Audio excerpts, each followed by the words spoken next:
Well, good evening, ladies and gentlemen, and welcome live into the Spin Room. I am Chip Brewster. And I'm Alicia Barnes. We are so excited to be here with you, giving you an all-access pass live inside behind the scenes at the 4th Republican presidential primary debate.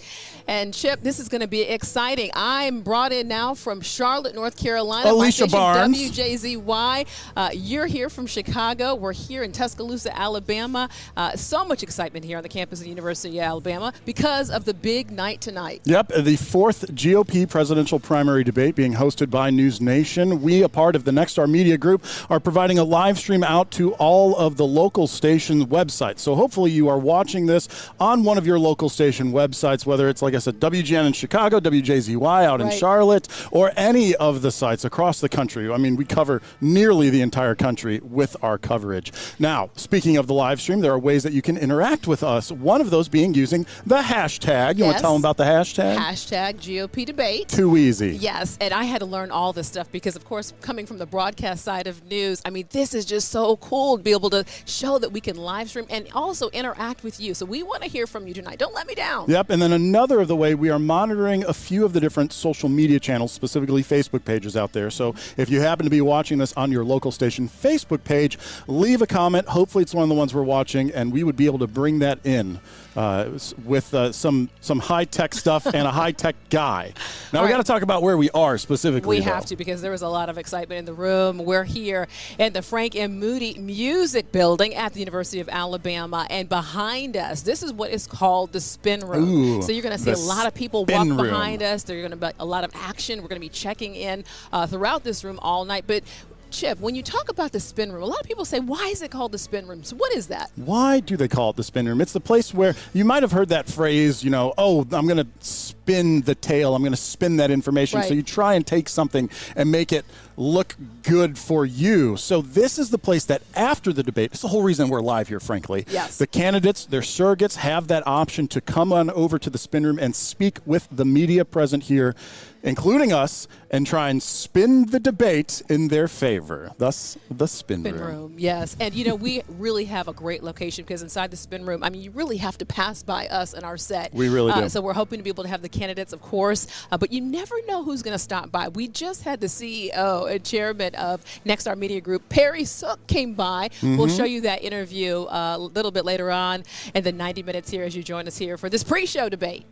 Now, speaking of the Spin Room, there's a guy that is going to pop up frequently when we talk about what's happening behind us. So we're going to take the opportunity to pop on over. For those watching on WFLA, you will be very familiar with Mr. JB Biunno. Hey, JB. Well, hello, Chip, Alicia. It is an honor to be here with you both in Tuscaloosa, Alabama. I thought that it was called the Spin Room because we have a lot of cameras that spin around the room to show you some of the people that are coming in. Take a live look. This is where it happens. You guys seen Hamilton, you know, the room where it happens? The room where it happens? We are in the room where it all happens. This is the debate hall at the University of Alabama, and it's just, it's wild to be looking behind you and looking over your shoulder and seeing various people walk in. Now, I can control this, you know, sky cam, eye in the sky, whatever you'd like to call it. Hey, Tanya. And all right, so take a look down here. Yeah, we'll introduce you to Dr. Josh here in a second. Here we are. Look. Some of our team. Guys, right next to you, I don't know if you guys can see this here, but right next to you, actually, this is former U.S. Senator Doug Jones, representing, of course, the state of Alabama. He did for several years. So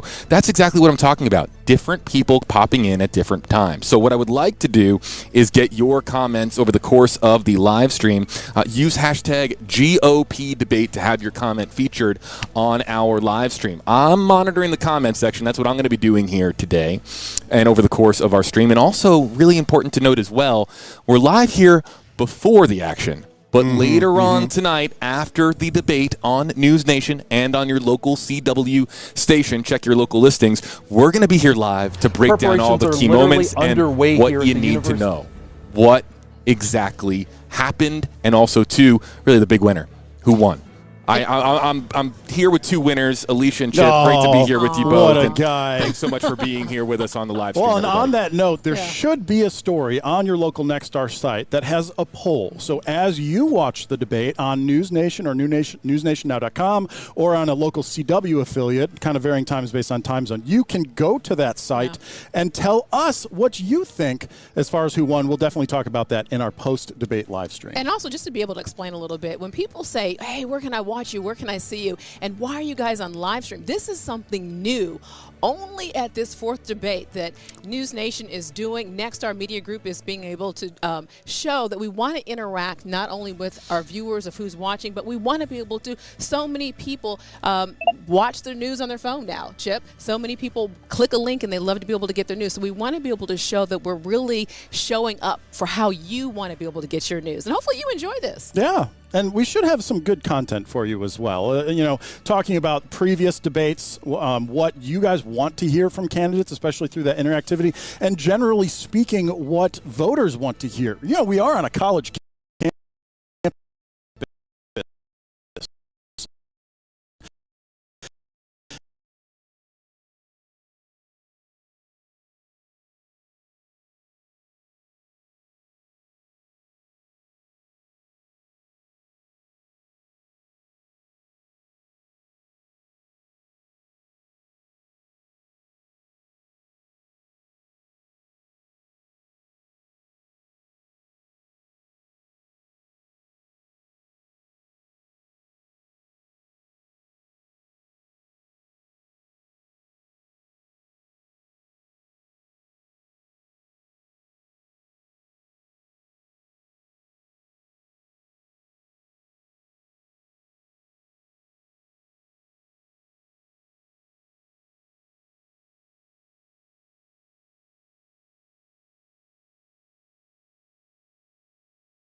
Campus is gorgeous, 1,400-acre campus, nearly 40,000 students enrolled for the fall of 2023. And now we're going to bring in Rashad Hudson, our Washington, D.C. bureau reporter. It was so nice to be able to kumbaya with him over the last couple of days and really pick his brain. He's now on the University of Alabama on the campus there, and he's on the quad. So we actually, the video I'm going to bring in is from last night. Right. I didn't get the updated video with the daylight, so don't be confused by that. But we will have him live later in the live stream. So this is still that video, though, of Rashad, who I think you're the one that told me the factoid about his. He is a University of Alabama alum. And it's just so He's nice the right guy to for be this. able to help us set the scene. So, Rashad, set the scene. Preparations are literally underway here at the University of Alabama as the site behind me will be the host of the fourth Republican presidential debate.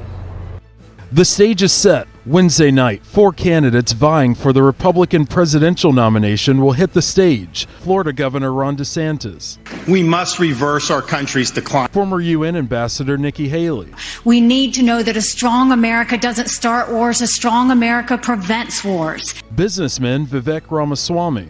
People in my generation feel like the American dream isn't available to them. And former New Jersey Governor Chris Christie. I'm tired of seeing the anger. Will all make their case live from the University of Alabama. That will also air on many CW stations across the country. Moderators Elizabeth Vargas and Megyn Kelly say the goal is to make voters well informed ahead of that critical decision. I've watched these candidates say, I'm going to seal the border. And I keep saying, how? And so now I get the chance to actually ask them, exactly how is that going to work? Fewer candidates mean much higher stakes. They're not going to be able to give 30-second answers and move on. And like past debates, former President Trump and the frontrunner in this race isn't expected to participate. He's also calling on the RNC to stop holding these debates altogether. Reporting from the University of Alabama, Rashad Hudson, back to you. All right, Rashad, and we'll check in with Rashad a little bit later here in this live stream. But let's talk about who's going to be on the stage tonight and who's not going to be on the stage. Of course, we know that former President Donald Trump will not be here. The elephant's not in the room, right, for the debate. It would be. But looking at the 4 candidates who we have, Ron DeSantis. I'm going to do a little something funky. Don't freak out. This is going to be the countdown screen just so I can get the picture of the 4 candidates there up. You go. I so love ignore it. all the rest and look at that photo as we talk about it. All right, we have So Florida let's go Governor. left to right, just so there's no confusion. Okay, there we go. So let's do former governor of New Jersey, Chris Christie. Then we have governor of Florida, Ron DeSantis. And we also have former governor of South Carolina, Nikki Haley. And then we have businessman Vivek Ramaswamy. And we learned also, too, from being here on campus, Vivek rhymes with cake. It's a very easy way to be able to remember his first name, Ramaswamy. Studied. Yes. We studied. That's what we did. So those are the 4 candidates that have made this stage. Now, to get there, it took an increase of a couple of criterion.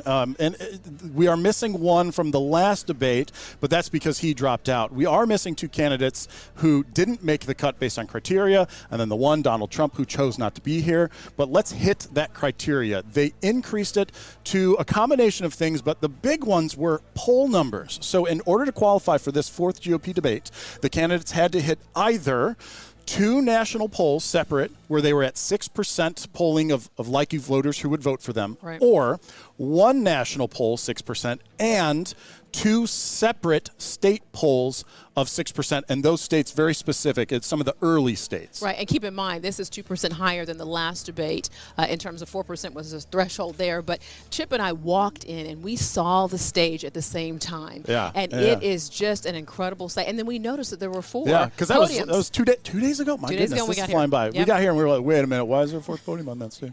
And so there was some concern if Chris Christie was going to be able to make this cut. Yep. Of course he did. He's here. And what's really interesting, Chip, we have to let everybody know, is we randomly ran into Chris Christie last night, and we want to. Yeah, let's show you. Let's take you there. Okay, here we go. Right. This is.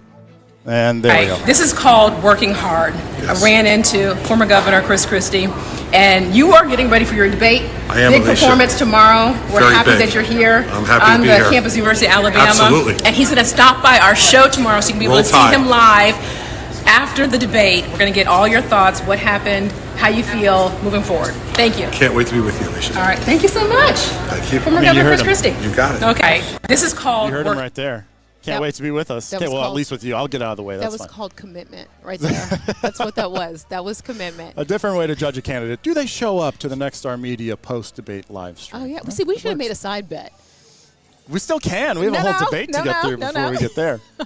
Oh, so much to be able to discuss. And we have a guest now that we want to be able to bring in, a professor here at the University of Alabama, Dr. Josh Bramlett. And we are so excited that you're joining the conversation. Tell us a little bit about your background, because I understand that you are a presidential debate expert. Well, first off, thank you for having me, and a hearty Roll Tide. Yeah. Yes, indeed. That Tuscaloosa has been treating you well the past couple of days. It's great to have you all here. So I study strategic political public relations, and I am a professor in the Department of Advertising and Public Relations. And as a part of that public relations, I understand you've been studying debates like back to Lincoln kind of debates. Is that right? So the Abraham Lincoln and Stephen F. Douglas debates are romanticized. They really in history. are. I could Yeah. quiz you on that. I know You can have try. Some familiarity, Here's I the imagine, problem: as an Illinois. is I'm from Illinois, and so I'm going to get these wrong, Okay, and people are going to be like, just for giggles, quiz them a little bit. "Okay, all right." Okay, the quiz question, and maybe this could be for the audience. Okay. We I like it. we romanticize the Abraham Lincoln and Stephen F. Douglas debates. However, they were not presidential debates. What were they debates for? Oh, was it state senate? It was very close. State rep, state something. U.S. Senate for U.S. Illinois. Senate. Okay, so I was right on the second half, not the first half. Right. Good job. So Well, that in was 1858. that was just luck. Don't count me. And so I researched televised candidate debates from a strategic communication angle, and I'm very honored just to be here in the spin room. You all nailed it on defining the spin room there. I just It's realized exciting. something. One moment, everybody. That's why you didn't sound your absolute best there. Can you hear us now? I Oh, can. no, he Okay. could hear us before, but he was picking up on that mic. Right Oh, there. okay. All right. okay. Sounds From good. when we interviewed Perry Sook. Anyways, please continue. Great. Well, yeah, happy to be here again. And, right, I look forward to seeing how this debate goes. So as you all already have noted, we do have fewer candidates on the stage. Right. And as Megan Kelly just said, with fewer candidates, Yes. she expects to hear more in-depth discussion from each of the 4 candidates who qualified and are appearing. Yeah, I mean, it's going to be exciting. You can even tell here in the spin room the energy that you're feeling a little bit, and that volume of people behind us getting excited. I can only imagine what it's like on the debate stage. What are you looking forward to seeing tonight? What I would hope to see tonight with this debate being on a college campus, I would really like to see some discussions tailored to the concerns of young voters. So young voters are concerned about many of the same issues that the general public is, but there are nuances in how you could frame that. With the economy, they are concerned about the economy. We could talk about the job market. We could talk about housing. We could talk about student loan debt. There are ways that you could frame the issues in the context of young voters. And then also, being here in Alabama, a Super Tuesday state on March 5th, I would hope to see perhaps some discussion of how of reaching out to Alabama voters as well, in addition to national voters in Iowa and New Hampshire voters. I'm going to just combine a couple of things really quick, because there's news that has happened today and still happening right now that is related to a college campus. For those that haven't heard, a shooting on the campus of UNLV out in Las Vegas. And I have seen in many debates where news of the day gets turned into a question at that debate. So those candidates on stage, maybe they didn't have as much prep time specific to that. Do you expect, just in your studies of something similar, that the moderators tonight might even bring in this breaking news that's happening on a college campus and related to a pretty hot topic politically, and that would be gun control and gun violence? That's a great question. That is a great question. And first, my condolences to everyone at UNLV with this breaking story. And that does occur, where you have events that just happen and they can be discussed that day. I would also imagine that potentially remarks that former President Trump made to Sean Hannity last night could be discussed as well. So things that perhaps the candidates weren't prepping for specifically could be brought up. And that is what is important about debates, is you get unscripted answers. Just to be able to piggyback on that real quick. We have to go to Henry. You're not going anywhere. You're staying with us this whole time, so we will come back to this. But you brought up two very big points right there that we will circle back. So we're going to come back to those points. We have just a reporter lined up who is waiting for us out at PIX in New York. That is Henry Rossoff, who I actually know from working in Milwaukee quite a while ago. But we're going to bring him in here. And there he is, Henry Rossoff. Hey there. We've come a long way. I'm in New York and you're in Alabama. There you go. Well, thanks. I work for corporate. Thank you very much. But Henry, your big thing has been for your station, not only as a political reporter, but all of the action that's been happening in New York related to Donald Trump and trials has been following the former president, possible future president. And we wanted to specifically bring you in to talk a bit about some of the polling that has happened surrounding Mr. Trump. That's right. We'll touch on what a criminal conviction. Remember, he's facing a criminal case here in Manhattan, also down in Georgia, a couple of federal cases. He's involved in a civil fraud trial right now. None of that really seems to matter to Republican voters. But let's start with the top line polling news that broke a little bit earlier this week. Our partners with News Nation and Decision Desk HQ did a survey ahead of this debate. They has a commanding lead. He's at 60%. You see DeSantis and Haley at around 10%. We also asked who the second choice was, and this is the key question, because we're 40 days from the Iowa caucuses. Someone, if they are going to, needs to emerge as a second choice like right now. And what you have is Florida Governor DeSantis at about 36%. You have Mr. Ramaswamy at 15%, Haley at 14%. So an opportunity appears to be here for DeSantis, who's really just tried to stay steady in these debates and hasn't had a breakout moment. Now to that criminal conviction stuff, because we found this really fascinating. The reason perhaps that Mr. Trump has remained the front runner is because people don't care about these criminal cases. And remember, several of them are tied to January 6th and the assault on the Capitol. 72% of Republican voters that were surveyed said no, they don't care. Now I wouldn't discount that 17% that said yes in a general election, but in a Republican primary, if 72% don't care about the greatest threat to Mr. Trump, then they're not really going to change their votes.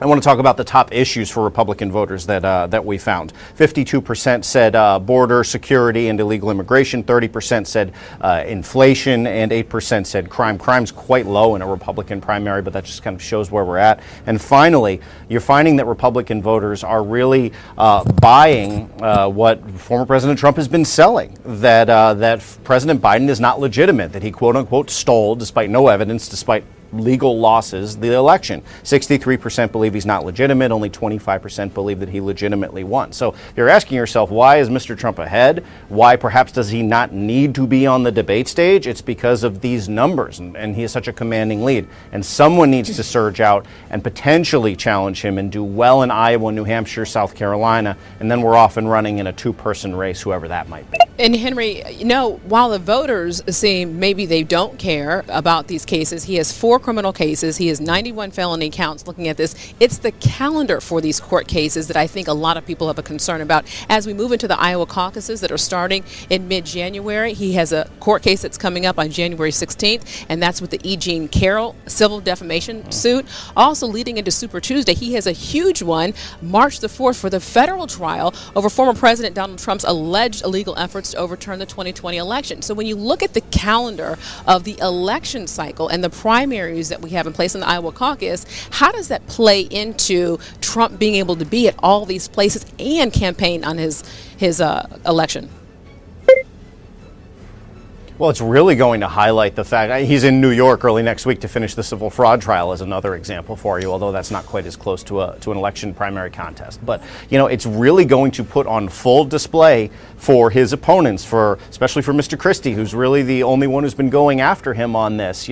Hey, is this the guy you want? The guy that's sitting in a federal courthouse and can't be here for you, for the voters of South Carolina, Iowa, New Hampshire? It's going to put that case on full display. And then you fast forward to a general election where former President Trump could, and innocent until proven guilty in this country, absolutely, but could be facing sentencing, could be facing potential jail time, could have already been sentenced to jail. It's going to crystallize that case that many of his opponents are making. Be it Florida Governor DeSantis implying electability, which is kind of code for this, or former Governor Christie implying, hey, he could be in jail, saying it directly. 2 things just to be able to piggyback on what you just said. 2 very good points, too, that you made. Chris Christie did make the cut tonight.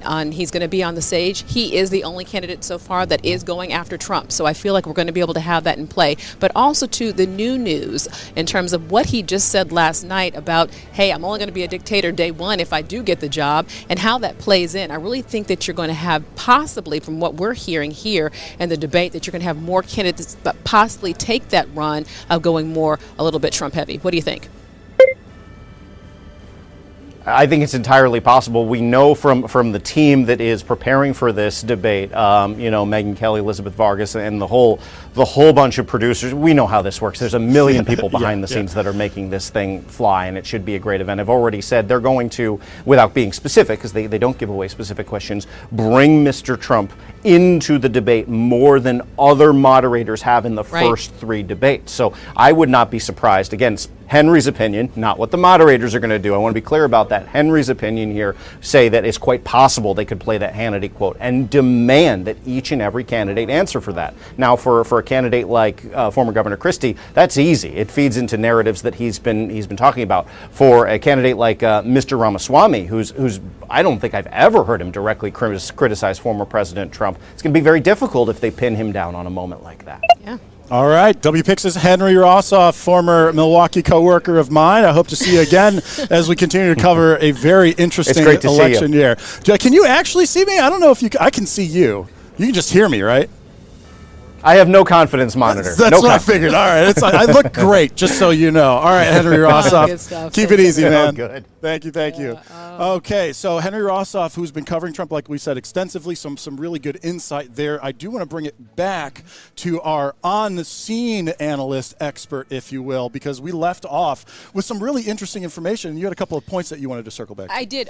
One, just to be able to give everybody an update with the Las Vegas shooting on the University of Nevada, Las Vegas. That happened last night just before midnight, and we have confirmed 1 person has died. Multiple victims, though, so we are still monitoring that. But I think the bigger piece as to why you brought this up, Chip, too, not only to be able to share the breaking news, but we are on a college campus. And I think that you just cannot, your heart doesn't go out to what happened, but I think that too, those topics have to be brought tonight on the debate stage. Do you think that those are something that the candidates are going to tackle in terms of gun safety? I would imagine that it would be discussed with it being on a college campus and being a major breaking news story. Mm-hmm. That's what I think. I think those topics that you see that are in real time is something that I think Megyn Kelly is going to go for, Elizabeth Vargas, or they're really going to be able to hone in to see where the candidates are.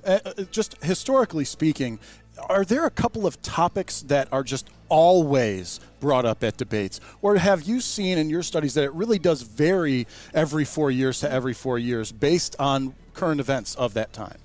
Well, I'll do what candidates often do when they're asked questions on the debate stage, which is answer the question that they wanted to rather than the one fair. that was What asked. question should I have asked you? I thought that it was a great question, but I thought thanks. that Henry made some really interesting points that I'd like to add to from an let's do academic that. perspective. So in a primary debate... I'll allow it as the moderator. Please go ahead. In a primary debate, there's not a lot of policy differences, but what is important in a primary election is to show your electability, that you can win, that you can go up against former President Trump and also then beat President Joe Biden, and your viability. So that is something that I really expect to see Ron DeSantis and Nikki Haley do. They are talking about each other more. Mm-hmm. They are talking about former President Trump more, and I expect to see more focus on those questions of electability, because once we are now getting closer to Iowa and New Hampshire in January, things can change. If a candidate outperforms where they're polling, and that was some really interesting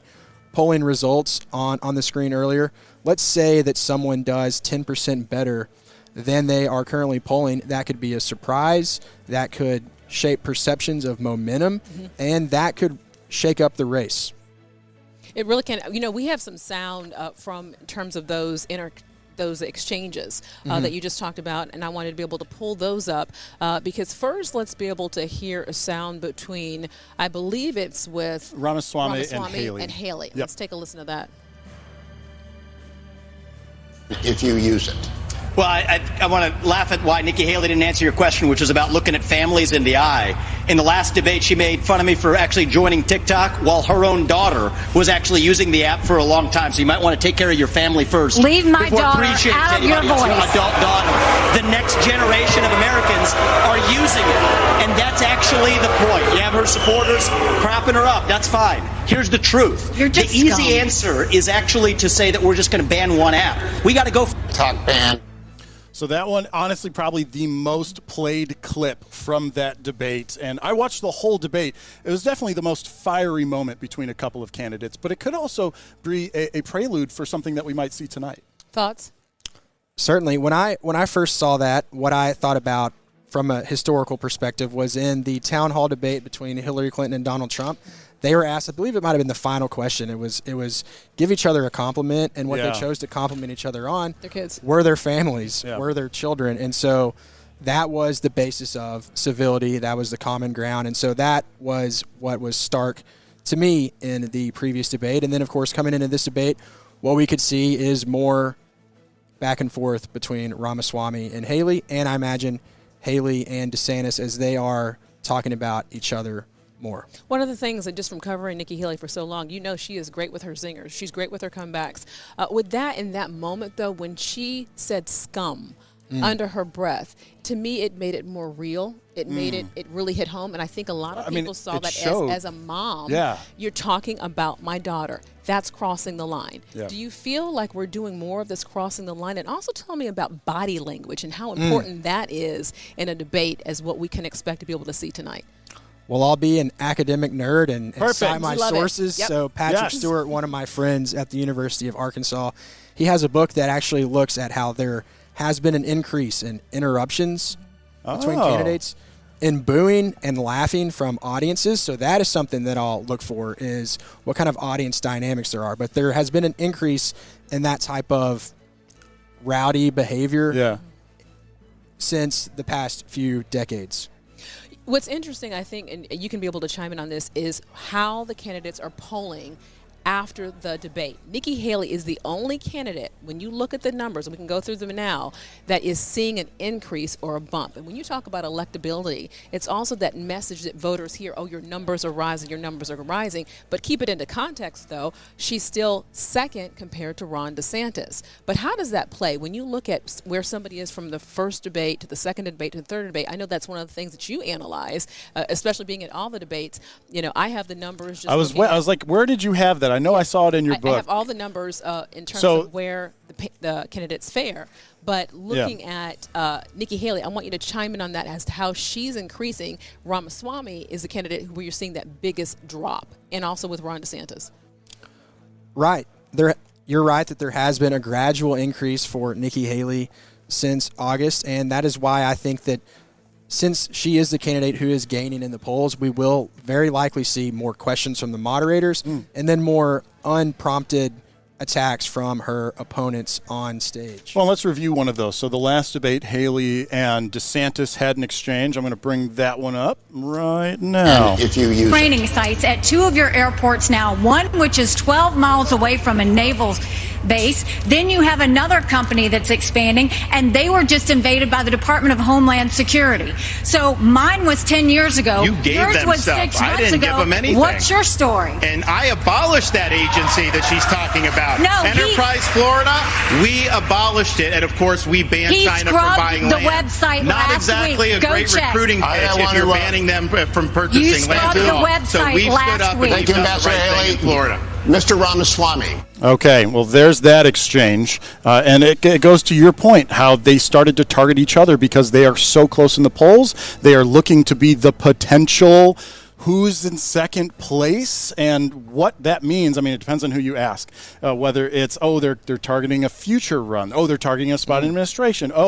Could someone be the VP, even though Trump has very specifically said none of them will be his VP candidate. Yeah. So that's kind of what you're talking about, though, is that you expect to see more of that Haley and DeSantis targeting. And also, when watching that clip, I noticed the body language that you just asked about. And so what's important with body language is a variety of things. If it's a split screen, then how you react while someone's talking matters to voters. Al Gore famously sighed while George W. Bush was talking in 2000, and so that had a negative impact on him. Barack Obama in the first debate in 2012, he looked down a lot. He was being thoughtful, but he looked down a lot, which projected perhaps not a lot of confidence in that first debate. He came back in the second much more prepared, and so projecting confidence is important, and then how you react while the other person is talking. If you just get genuinely angry, that's a raw moment that people can see. There are people like you who nerd out about this and study this and go to the candidates and are probably hired on by their teams to study them and then give them that kind of feedback. I'm sure of it. Tell me I'm right. Well, you said that Chris Christie is stopping by afterwards, so I would love to talk to him, mostly about the Cowboys, though. So he and I are both Cowboys fans. Well, we do have a Chris Christie soundbite from the last debate, not to leave him out. So let's go ahead and bring that one in as well. Two of your... Thank you for hosting tonight. Listen, it's a gift to be an American. And I'm running for President of the United States because I'm tired. I'm tired of seeing the division. I'm tired of seeing the anger. And I can see in the eyes of Americans their exhaustion. Their exhaustion from the petty, personal politics that have taken over this country over the last number of years. So we have the whole clip of his closing argument, or statement rather, but there's just a little bit of him. And there was some talk about him at the last debate and his performance. Because he wasn't being attacked very much, he really was able to stick to the questions being asked, and he made a point to highlight that as well, and try and provide direct answers as opposed to saying what someone else did or didn't do. Do you expect, because he is the fourth poll place tonight still, that he'll be the same, or that he might mix it up because he needs to bump up in the polling going into the Iowa caucuses 39 days away? What you could see there is him attempting to interrupt, because what could be interesting is he may not be called on as much. So I actually did an analysis looking at just an informal analysis. This is so fun for me. I'm so glad that you're here. Looking at the speaking time across the first three debates, and it's been pretty even between the candidates who are on the stage, plus Senator Tim Scott. And so now with fewer candidates, but also a perception that Haley and DeSantis are perhaps the contenders, we'll see how even it is between Haley and DeSantis as a potential tier, and then Ramaswamy and Christie. We'll see how even it is. I think what's interesting is when you see Nikki Haley and Ramaswamy spar, it looks like Chris Christie kind of comes in a little bit to be able to help Haley out a little bit. I don't know if you guys have picked up on that.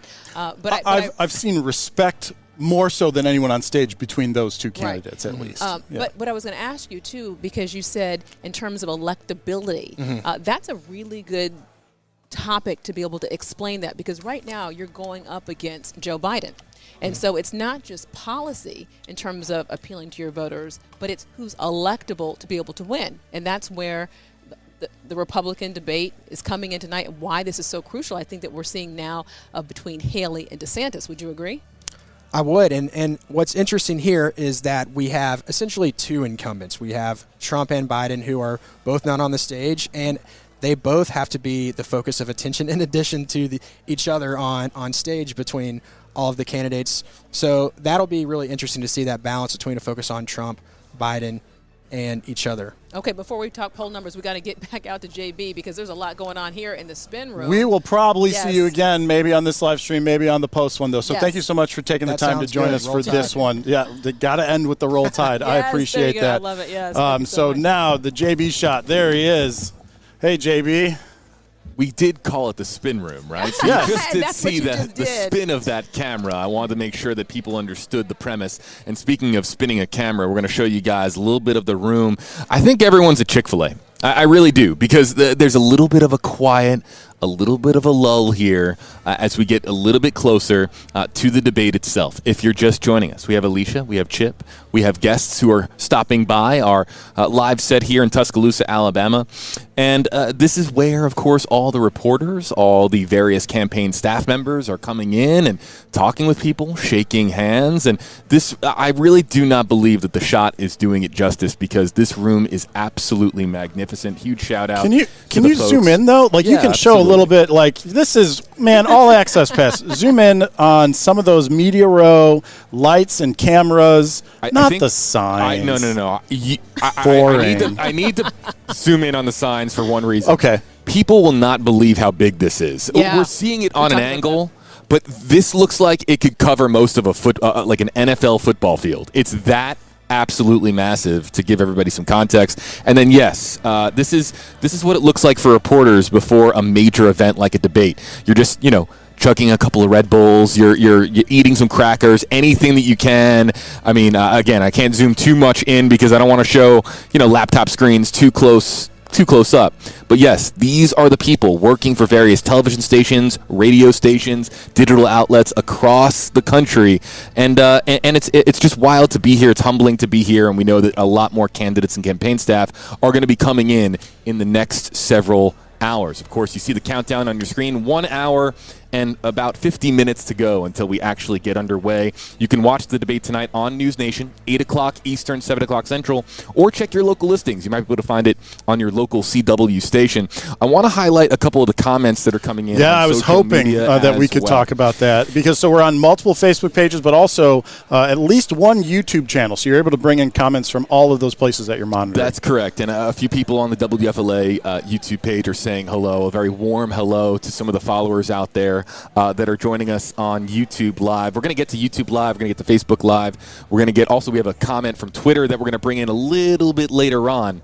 But I want to focus on one particular comment that came in a few minutes ago, and it came in on Facebook Live.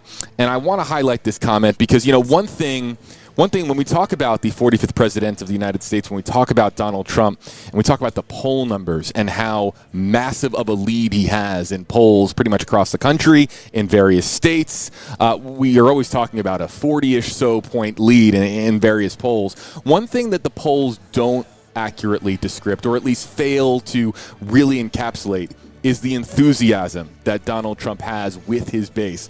Yeah. And, we've been talking about using the hashtag GOP debate tonight, but then you have folks like Sandra here, and this is the enthusiasm that I'm talking about. She could have used one or two hashtags to voice her support for Donald Trump. But let's look at this from Sandra here. Hashtag Trump 2024. The only choice. Hashtag Trump 2024 to save America. Hashtag Trump 2024 now more than ever. I'm not going to shy away from these comments. I'm always looking at social media comments and trying to really capture the realism out there. Mm-hmm. And if we want to be real, a lot of the most enthusiastic tweets, posts, shares, live comments are in favor of Donald Trump, who, again, as a reminder, is not here tonight. I also would like to show a comment that came in earlier from YouTube Live, and this one came, let's see here, from Honey, and this was coming up when you guys, this particular comment came in earlier when you guys were talking about Vivek and Nikki sparring. Talking about, in her opinion, not seeing Ramaswamy as presidential material or Nikki Haley. And again, this goes to show the loyalty that Donald Trump has in our comment section and polls across the country. So, look, use hashtag GOP debate or comment in one of our live comment sections. I am monitoring those comments. We want to show different perspectives, different angles. We have a great question on Twitter. I am still calling it Twitter. I can't call it X. Sorry, Elon. I'm just still calling it Twitter by habit. But come back to me, guys, in a few minutes. We're going to post that question. All right, JB Biunno, our live reporter with the interaction and the camera and the Twitter. You know, JB, for me, it's what if it's not Twitter, then is it tweeting? And then if it's not tweeting, then what is it? Xing? No, I don't. No, so I'm with them on that, like at least for vernacular until they figure out something better. All right, JB, thanks so much. We'll come back to you here in a little bit. Yeah, I also want to be able to thank you for your comments, because regardless how you feel, regardless how you're going to vote, that's not the point. The point is we'd like to interact with you. We want to be able to share how you feel, so we appreciate you using that hashtag. And I told you, Chip, I was like, see, they're not going to let me down. They're going to be able to interact. And I was going to say, cool. And my favorite part, and I do this digital thing more than you do, is that broadcast doesn't really do this. With live interaction, bringing in live comments and monitoring stuff and allow. We kind of do. Queen City News, we do a lot of cool things. There are functions out there that allow it, but here in the digital world, man, we're all about that interaction. So that's kind of speaking good. of interaction, though, we have some more live interaction queued up for everybody. Oh, we do. Yeah, you were going to introduce, right? Yes, we are. Yep, go for it. We have John Wall joining us right now, and this is really exciting because he is just a wealth of knowledge. He is the Alabama State GOP chairman, and we had a chance to be able to talk a little bit off camera. One of the things I think is so fascinating, not only is he the youngest GOP chairman, but he is also a butterfly farmer, and I just think that is just really incredible. Can I just say that the pre-interview focused more on butterfly farming than it did on GOP? Hey, look, as it should. There's a lot of GOP chairmen. There's only one who's a butterfly farmer. Fair enough. Yeah, thanks for being here, though. No, it's good to be here. Look, this is a great day for the state of Alabama. First debate in Alabama history. And I love that. I love that we're on a college campus and just what this brings to our state. Yeah, go ahead. I was just saying, there was some early for the third debate. People are saying, it's going to be in Tuscaloosa. They're hearing murmuring. So obviously the discussions, as we found out, had been happening for a little bit. Were you involved at all, though, with the RNC and if we went to Alabama, if we went to Tuscaloosa, and what that would have looked like, and here how we are today? Well, obviously, I was encouraging this process. That makes sense. Yes. See, I heard you were a huge factor in terms of this debate that we're having here. I have been working, pushing, begging for this debate to happen for over a year. Okay. And I say that I kind of joke with the begging. This was actually there's a lot of credit due for this being in Alabama. Yeah. Debate committee chairman Dave Bossy, tremendous guy, has been great to work with. He really deserves a lot of the credit for this being in Alabama. But, for me, what better state than Alabama to host a primary debate? Right. A general debate, you're looking for a swing state. You're looking for a larger population state. But when you think about a primary debate, you're looking for a state that is kind of a bellwether state for the Republican Party principles. And I think if you look at it in that context, Alabama makes perfect sense. We are kind of that conservative red state that really shares the Republican Party's values. Yeah. And so I think it's very fitting that Alabama's getting their first debate. It is interesting, though, that at a college campus, which even in a deeper red state traditionally has some more students that are left-leaning than right. And I don't know the political makeup of the University of Alabama specifically. I was going to say, be careful, because you're talking about a college whose colors are red and their mascot's an elephant. So, but really, to your point, though, there's a lot of undecided voters. Yes. We spoke to a lot of college students here at the University of Alabama, and a lot of people were excited about this debate because they felt like they could be able to hear where candidates stand on issues, especially because you have 4 candidates now, so that pool is shrinking down, which kind of makes you feel like you're going to have more of those talking points that you can be able to understand. That's right, and I hope a lot of that is centered around younger voters because I think that it's an important demographic. Like you were saying, there's interest there. People, young voters want to be included. They're suffering the same thing everybody across the country is, with the cost of living, gas prices, foreign policy. They're the ones who are going to inherit all this stuff that we're facing. But you bring up a good point in that they're undecided. I looked at some recent numbers with voters under 30, where you had not the Republican or the Democrat possible nominees, Donald Trump and President Biden, as their first choice. It was actually Robert Kennedy Jr. which is a very interesting thing, right? It really is. This And the it's no kinda labels shocking to party, all of politics, that right? stuff. Yeah. Now, I expect those numbers to drop as we get closer to the general election. They always do. Yeah. Independents always pull higher early. Yeah. But I think it goes back to the point. Yes, younger voters are looking for something new. They're kind of tired of the crusty old political system that Washington D.C. represents from both parties. And I think that's one thing for me as the youngest state party chairman in the country. Right. That it's important to me that we reach out to those voters, because I think if we present our values and explain what we believe and why we believe it, we can convince younger voters that these are actually the policies that will best help them lead a healthy, successful, and prosperous life. What do you think we're going to see tonight in the debate stage? Really good question. I hope to see candidates really talking about the issues. Really. What specifically? Because when I look at what the hot topics are, as I said earlier, it's the economy, it's inflation, but it's also looking at abortion access, border crime, education, gun safety. And we just gave the news in terms of what happened on the campus of the University of Nevada, Las Vegas. And you talk about these big issues, these big concerns that younger voters are having to be able to process and understand. So what do you think we might see? Well, it's going to be interesting to see what the questions from the moderators are, and then how the candidates respond to those questions. A lot of times that's the bigger issue on a debate stage.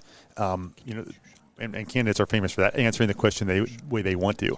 But you brought up education, and I actually think that's an issue that the Republican Party has not focused on as much as they should. But by education, I mean a deep dive into education, school choice, making sure children have equal opportunities in education. These are Republican principles. Democrats are oftentimes tied with teacher unions that are very aggressively opposed to school choice or giving parents options. And with the Republican Party needing to kind of gain traction with middle-aged voters, and especially middle-aged women, and what better issue than to talk about getting parents back in control of education and putting them in the driver's seat. And to your point, you seeing that education definitely needs to be top of mind, top of priority of the candidates that we have who are on the stage tonight. What are their policies? Who do you feel does the best job of really conveying their message? Well, it's hard on the questions of. I'm going to call it woke policies, because it's become this whole conversation piece, right? Well, is there a candidate that stands out to you? I think it has to be Ron DeSantis, because he kind of has led the charge on that, has the track record, and look, you got to give the guy credit. He won a swing state that Republicans would traditionally hope to win by 3, 4, 5%. Yeah, he won it by 20 points. Well, also to give context though to that, Ron DeSantis is the current governor of Florida. Nikki Haley does not have a job. Not in politics, certainly. Yeah, it's kind of hard to be able to look at apples to apples. And when you look at, in terms of her being on the campaign trail, it's really just her policy versus with Ron DeSantis of what you can see. Yeah, that is true. But I will say, when you look at this issue as a whole, kind of pushing for a more conservative education agenda, challenging woke policies. Though he's not going to be on the debate stage tonight, I think you got to look at Donald Trump and you got to look at Ron DeSantis. Those are the guys who are the biggest, the boldest. They're out there really fighting on this issue and talking about it. They're the bold conservatives in the race, and I think they're the guys who are appealing most to the Republican base. That's why we see them leading in the polls. All right. Well, Mr. Wall, thank you so much for taking the time to join us pre-debate to discuss what we will get out of this being held here in Alabama, and I really hope the butterfly farm thing is just going to take off, take flight. It was so fascinating to learn all about the butterflies. You are the first butterfly farmer that I have ever had a chance to meet. Let's do something on butterflies instead of politics. Right. I always say God has a sense of humor. He gave me the most beautiful and the ugliest parts of life. So we covered the ugly stuff tonight. Let's cover the beautiful stuff next time. Good all right. Thank you so much. We really appreciate it. Absolutely. Okay, so we're going to get set up here for another JB Biunno check-in. I'm not sure what that's going to entail. Honestly, that's kind of the fun part of going over to JB. He just sits there like that, looking all pretty, and then he gets ready to talk about something on the fly. And go, JB. What you got? When I arrived here in Tuscaloosa, you calling me pretty was not on my bingo card. So that one is. I've been planning. I appreciate it, because you're a handsome man yourself, yes, Chip. Look at oh my goodness, guys. Both are very handsome. Just there applause, and love. we're all in just Alicia's shadow here. So really quickly, I just want to point out one of the questions that we have coming in, because I do think that this is a question. Well, let me just put it up on screen. Let me share it with our audience as we look here live at the Spin Room. So Diane wants to know from Twitter, And, you know, whoa, what is that dark mode business? It went black on dark mode, and I'm not exactly sure why. But let me read it here for you. It says, question for tonight's GOP candidates. The odds of securing your party's nomination are statistically low. Are you remaining in the race with the anticipation that Trump will face disqualification?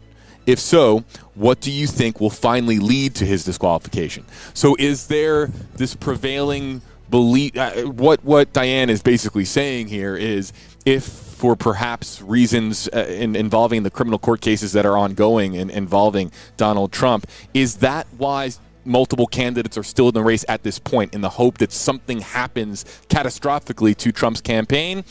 I pose it to you, our panel, and our newest guest, sending it back over to you guys. All right, thank you so much, JB. It is an interesting question, and it's one of the main questions being asked is, why are they still fighting so hard with what polling is showing? And we honestly can't answer that. And it's probably different for each individual as well. So that's certainly an interesting element as a part of these debates, and really just as a part of the entire race as a whole. But speaking of interesting, something interesting happened to us just moments ago, and that was the chairman, CEO of Nexstar Media Group, Perry Sook, stopped by, and we were able to ask him some questions. So take a listen. We are so lucky, CEO of Nexstar Media Group, Perry Sook, taking our first malfunction of the night. What am I missing for the button here? Let me pop that down and go to that. Oh, there it is. All right, here we go. Perry Sook taking just a few moments to join us to talk about the big night. That's and weird. It is a big night. I don't hear the audio. Oh, it's because it's a fresh one. Hold on, everybody. Company. Boom. What did it mean to you as CEO when you officially landed a presidential primary debate? Well, it's really kind of a validation of what we're doing and what we're building, and the fact that literally 2 months after our third anniversary, our third birthday, we have a national political debate on our air. It's a special moment for our company, not only News Nation, which is the primary beneficiary of this, but the CW network, which we also are a majority owner of, will be carrying this on 100% on their stations, reaching 100% of the country. In addition, so that plus our digital assets. I mean, for me, it's a proud moment, also a humbling moment, that 3 years in, we have a national political debate. I will tell you that those guys that rhyme with Fox, they didn't have a debate until they'd been in business for 8 years. So in this environment, as competitive as it is, and as involved as social media is, for us to be at this level, I think it's people saying, we like what you're doing, we trust you, we're going to give you the benefit of the doubt. Here's your shot. When you walked in and you saw the set and you saw just the lights and you saw the setup, did it exceed your expectations? And tonight, what would make it a success in your eyes? The debate? Listen, I think what would make it a success is if any of the candidates or all of the candidates were to not spend time tearing each other down, but to spend time making the case as to how they would lead this country. I think our country is hungry for leadership, and I think if someone were to begin to exhibit those talents and articulate a vision, I think it would resonate. Now, I am not a political consultant. People get paid a lot of money to tell them to yell and scream at each other, I'm sure, but from my perspective, if they would appeal to their better angels and come out and talk about their vision to lead this country. I love that you're CEO of Nexstar, and the response to that question wasn't, viewers or this much reaction on social media about Nexstar and News Nation. It was about the debate itself. Well, it's a special night for us. Yeah. I know how much all of this costs, and it's going to be for us, an opportunity to show what we're capable of in this, fledgling startup network, whatever you want to call it. Don't call us struggling. We are not struggling. By every metric, we are the fastest growing cable news network in history. And yes, our audience is small, but it's growing. It's consistently growing. And in this company, I tell people, whether you're running a podcast, anchoring a news in Charlotte, North Carolina, or running a debate or a national cable network, all I can ask you to do is take what you've been given and grow it, make it better. Our goal is never to be number one, because if that's your only goal, even in local news, you'll never be number one. But if your goal is to be better every day, you'll wake up one day and say, holy cow, guess what? We're number one. I mean, it's got to be the byproduct of doing a great job every day. Not that I want to be number one. I'm going to tell everybody we're number one, because the viewers don't care. They want information. They want to be spoken to honestly, and they don't want to be talked down to. And that's what I think we're trying very hard to avoid. In local news, we do that every day. And so why would that not apply on the national stage? And that's what we're trying to create here. And quite frankly, it'd be easy if we said, listen, we want to go to the right or to the left and, appeal to a camp and be an echo chamber. That would be so much easier. It would. But I also have to look at myself in the mirror every day, and that wouldn't be better for America, and that would not be the kind of legacy I hope survives me at our company, that we built a news channel here that is, we hope will, is built to last. You mentioned legacy. Did you ever think, having one station in Wilkes-Barre, Pennsylvania, that you would ever host a presidential debate on this level? Who knew, right? I mean, it's you put the magic beans in the ground, and you have no idea how tall they're going to grow. But I think it's the byproduct of what we've done forever. It's kind of following the Warren Buffett philosophy. When everybody is afraid, be greedy, and when everybody is greedy is when you should be cautious, right? And so people have been writing the obituary of local television, of cable television, for the 46 years I've been in the business. And look, we built a successful company, and what everybody says is a business they've written off.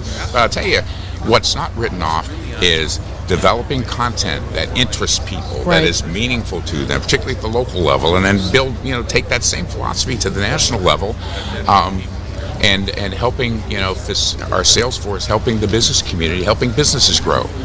That will never go out of fashion. Now, technology could change how we do it, and as we go forward. But if you remember that the company is here to produce content and to facilitate, B2C transactions, then that will never go out of style. And so that, what we do is more important than how we do it. Absolutely. And a lot of times people get all caught up in the how, right? Well, it's a podcast. How's that affect? Well, you know what? We need to meet the viewers and the business owner where they are, and meet the viewers where they are. Yeah, and like on digital, where we're live streaming here tonight. If we can do that across all platforms, and are relatively indifferent as to whether we break news here, we break news up on the stage tonight, whatever. But if there's solid content out there, and we are the author of that, then we have succeeded. So tonight's already been a success, and I guess when the ratings come in, days down the road, we'll just know the matter, the degrees to which we're successful. Final question for you, sir. How did you pick your tie for this evening? My tie? It's interesting because I wear a lot of blue suits and, blue shirts or white shirts and red ties. And I actually asked my wife this morning, I said, does this look too much like a candidate? Am I a candidate wannabe? Because that's the last thing I want to do. So I put it on, went to the office in New York this morning, flew down here, and I said, you know what, I'm going to stick with it. I'm going to go with it. But I did have a blue tie in reserve in case I needed it. Well, it's a good mix. I like it. It's red and blue. I think it's patriotic. Great. Yes, there you go. Yes, right? there you go. Very good. It was a pleasure meeting you. Thank you so much for taking the time, Mr. It really was. Thanks for having me. Absolutely. Thanks for everything you do. All right, there you go. So that was, you saw the time in the corner. That was from when we recorded it. So you could see it was like an hour before we began this live stream that Perry Slick was able to sit down and tell us about his take on everything that went into tonight, how it has turned out visually, and what it really means for him and the company Nexstar. Right. And now I'll tell you, we told you when we walked in and we saw the debate stage, Chip, it was stunning. I geeked out so much. I was like, how did they get the light? And I'm not a techie person, but I was like, this is absolutely beautiful. There are some people that we need to credit. Do you think we've buttered up the next guest enough here? Go. Okay. Phil Alonji. There we go. We're bringing in. A little more. We're bringing in the sparkle on the ceiling. I don't know how you did it. So good. If I had flowy hair, this is when I would flip it back. Now you're out of New Jersey. Your company's out of New Jersey, but this is your thing. Is you go around and you put together and make the magic happen. Explain to me that, because we're just looking at this and walking in and going in all these different rooms. There's just so much equipment. Yeah, sure. Take me through. So my father and I, also a Phil Alonji, the more famous Phil Alonji, both have journalism backgrounds. He was in charge of special events, politics, and breaking news for NBC, for the network, for decades, and left to start his own company. I had worked at the Today Show, Nightly News. I was a news director at PBS. brief detour to true crime, and then Dad and I had joined forces in expanding Alonji Media. So we have lots of experience putting on live events and broadcasts, and we've been fortunate to do. I mean, gosh, I think Dad's done over 100 debates at this point. I'm at about 30.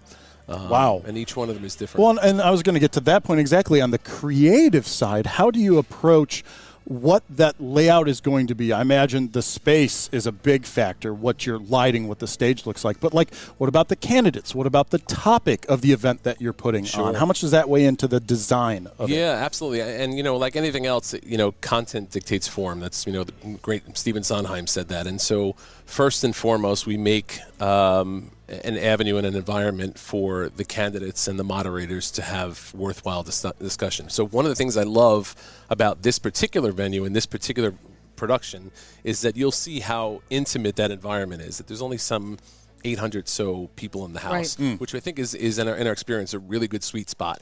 You often have, the first couple debates of the cycle have been upwards of 5,000-6,000 people. And you can fit a lot of people that can be in there, but it's hard to keep control of that room, to keep voices down. And it's really only about what happens on stage, and so appreciative of what, Next Star and News Nation are doing. You know what? We have a little bit, we're talking about this. I feel like a lot of people maybe we haven't seen it yet. So let me bring in a little bit of video here. I'll just mute that because we don't need the audio. But this is a rough look of what it looked like 2 days ago when we first got some shots of it. So is there anything specifically that you'd like to call out that you guys like, this is unique to this debate? Maybe you've never done it before? Absolutely. Yeah. So this is an acoustic recital hall, obviously in the Moody Music School here at the university. And, first thing we saw when we came in the room is that gorgeous pipe organ in the back. And so there was a very quick and immediate decision to say... perfect time on the poll out there. Look at the pipe organ. I screened all this B-roll in advance. Thanks. And so the organ, it was like, okay, do we cover it or do we embrace it? And universally, everyone said, embrace it. Let's light it. Let's make this feel like it's in a royal cathedral, which is it really does. Those dramatic columns coming in. Lighting design group LDG did all of the lighting in here. Z Space Creative did the set.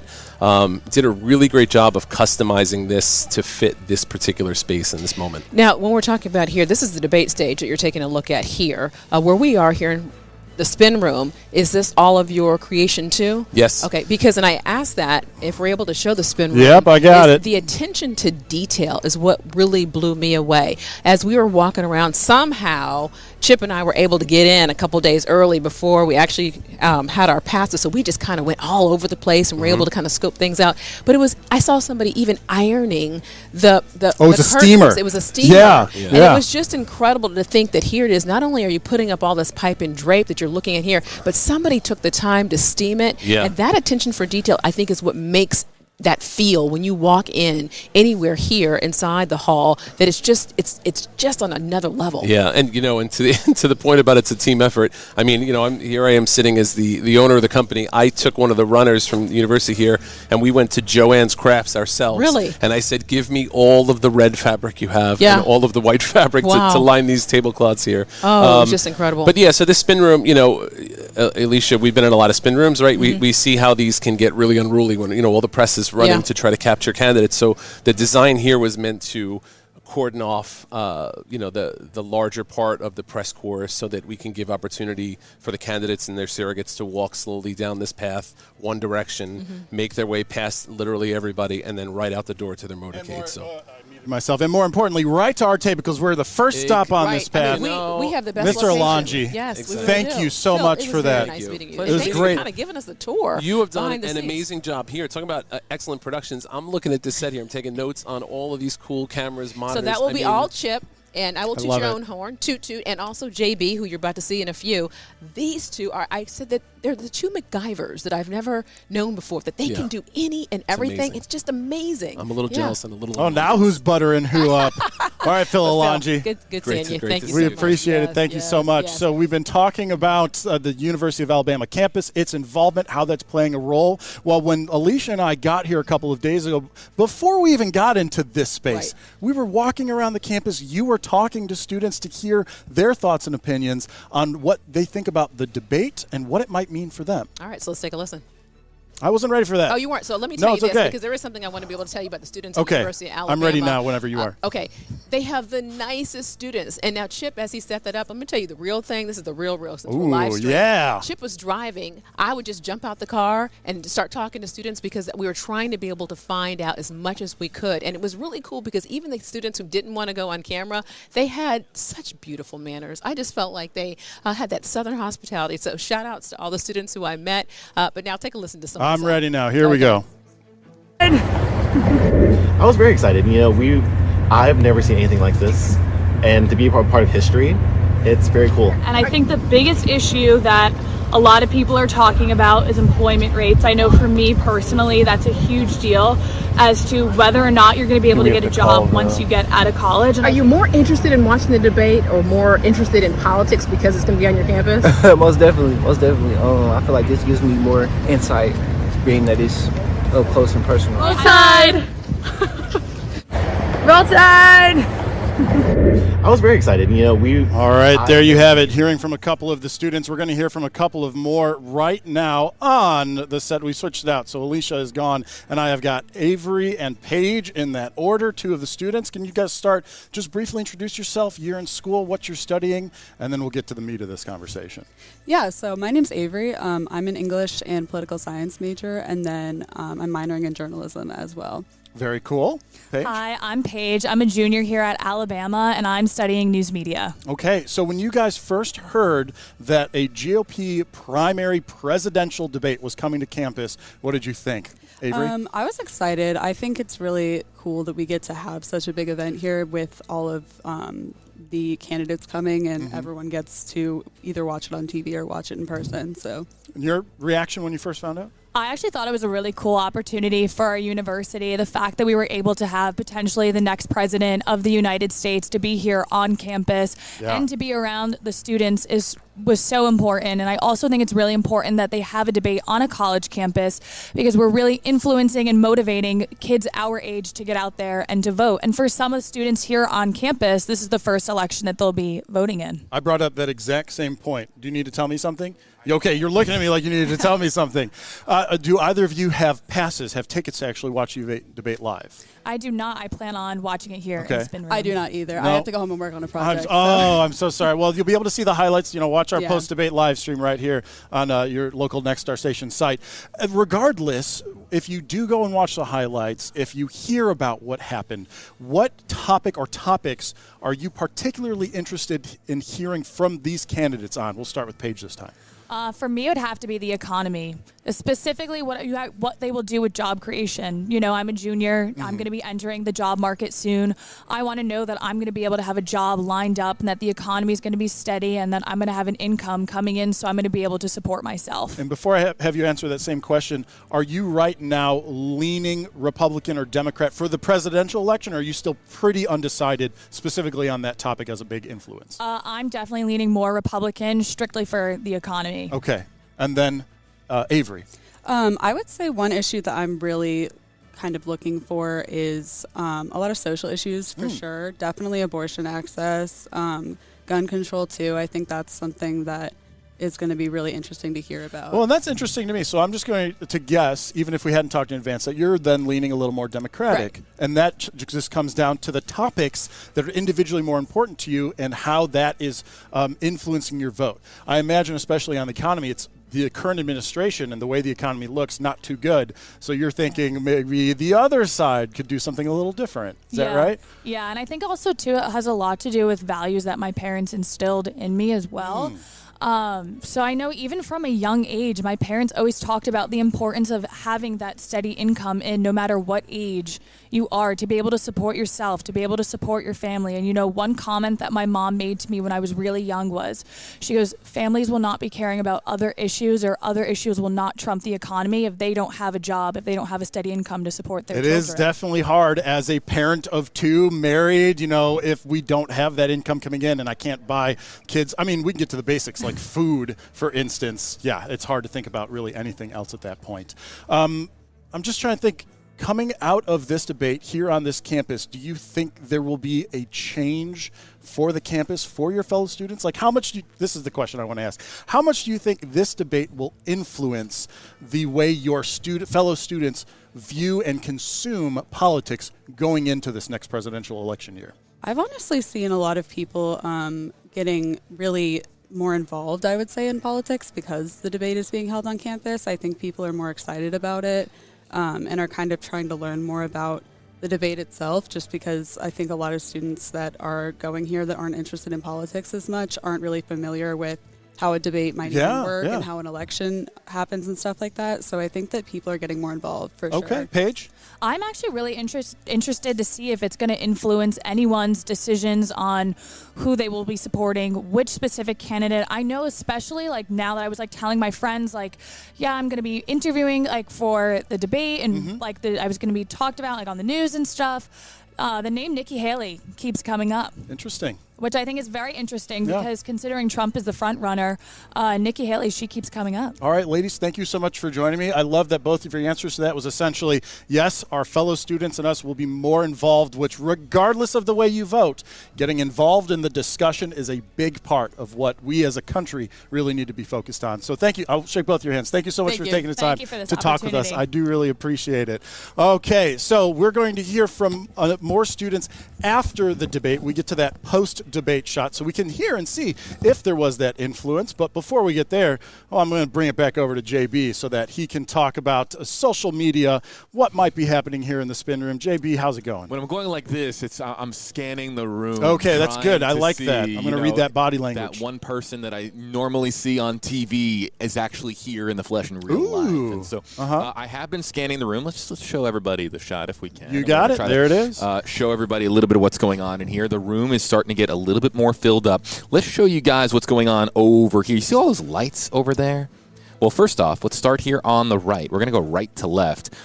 This is Leland. He's currently live on News Nation with a guest, and then all of these various spots with the cameras and lights facing us. These are all of the various media companies that are here doing live shots from across the company. That is Megyn Kelly's set, as I understand it, right back there. Megyn Kelly, who is going to be, of course, on the stage tonight as a moderator. And I believe, if I remember correctly, I did have a tweet from Megyn Kelly, and you guys can see it here in the bottom right portion of the screen. She tweeted out hashtag GOP debate. Almost there. She's got multiple makeup artists. I didn't know that Social Stream brought in photos, dude. Yeah, look at that. Whoa. Chip's mind is just sorry. I'm the one that discovered this between JB and I didn't know it did that. So, wow.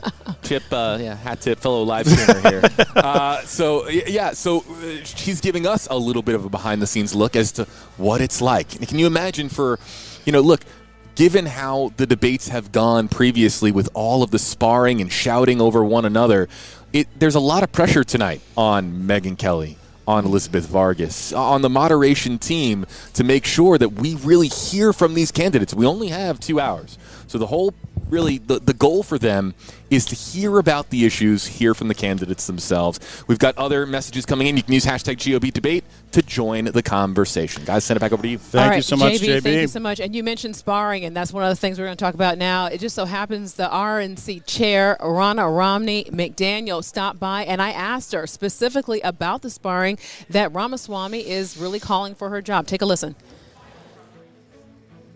Joining us, the chairman of the RNC. Big honor to be able to have you here on our show. You're in your 4th term, right? Correct. Okay, and you come with a message because you really feel like where we are here, having the debate here, this is a big stage for University of Alabama.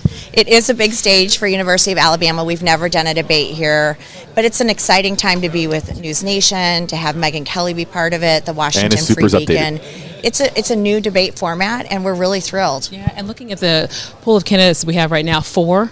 We have Nikki Haley, we have Ron DeSantis, we have Vivek Ramaswamy, and also Chris Christie is joining the stage. Are you surprised right now by where the poll numbers are? You know, I'm not a great prognosticator of polls, and I'm not on the ground in these states, right, in Iowa, New Hampshire. So the voters are getting a first look at all these candidates over and over again. And I think, it's playing out. We're going to have the first caucus in January.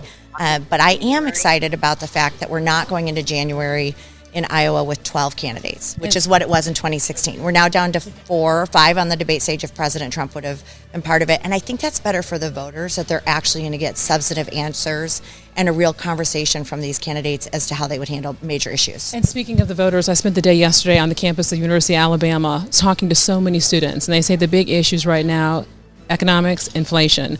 What can you let voters know as they head to the polls in terms of where the RNC stands and kind of be able to calm some of their fears they have out there? Yeah, I have it in my family. My daughter's a 20-year-old in college. My son's an 18-year-old. They're calling me, Mom, gas is so expensive, food's so expensive. It's hard on families right now. So when you look at what Biden did, canceling the Keystone Pipeline, walking away from our energy independence, when you look at the inflation rates, when you look at cost of living, we have a real contrast with what our party can do to bring solutions and bring prices down for average families versus what we've seen under this administration.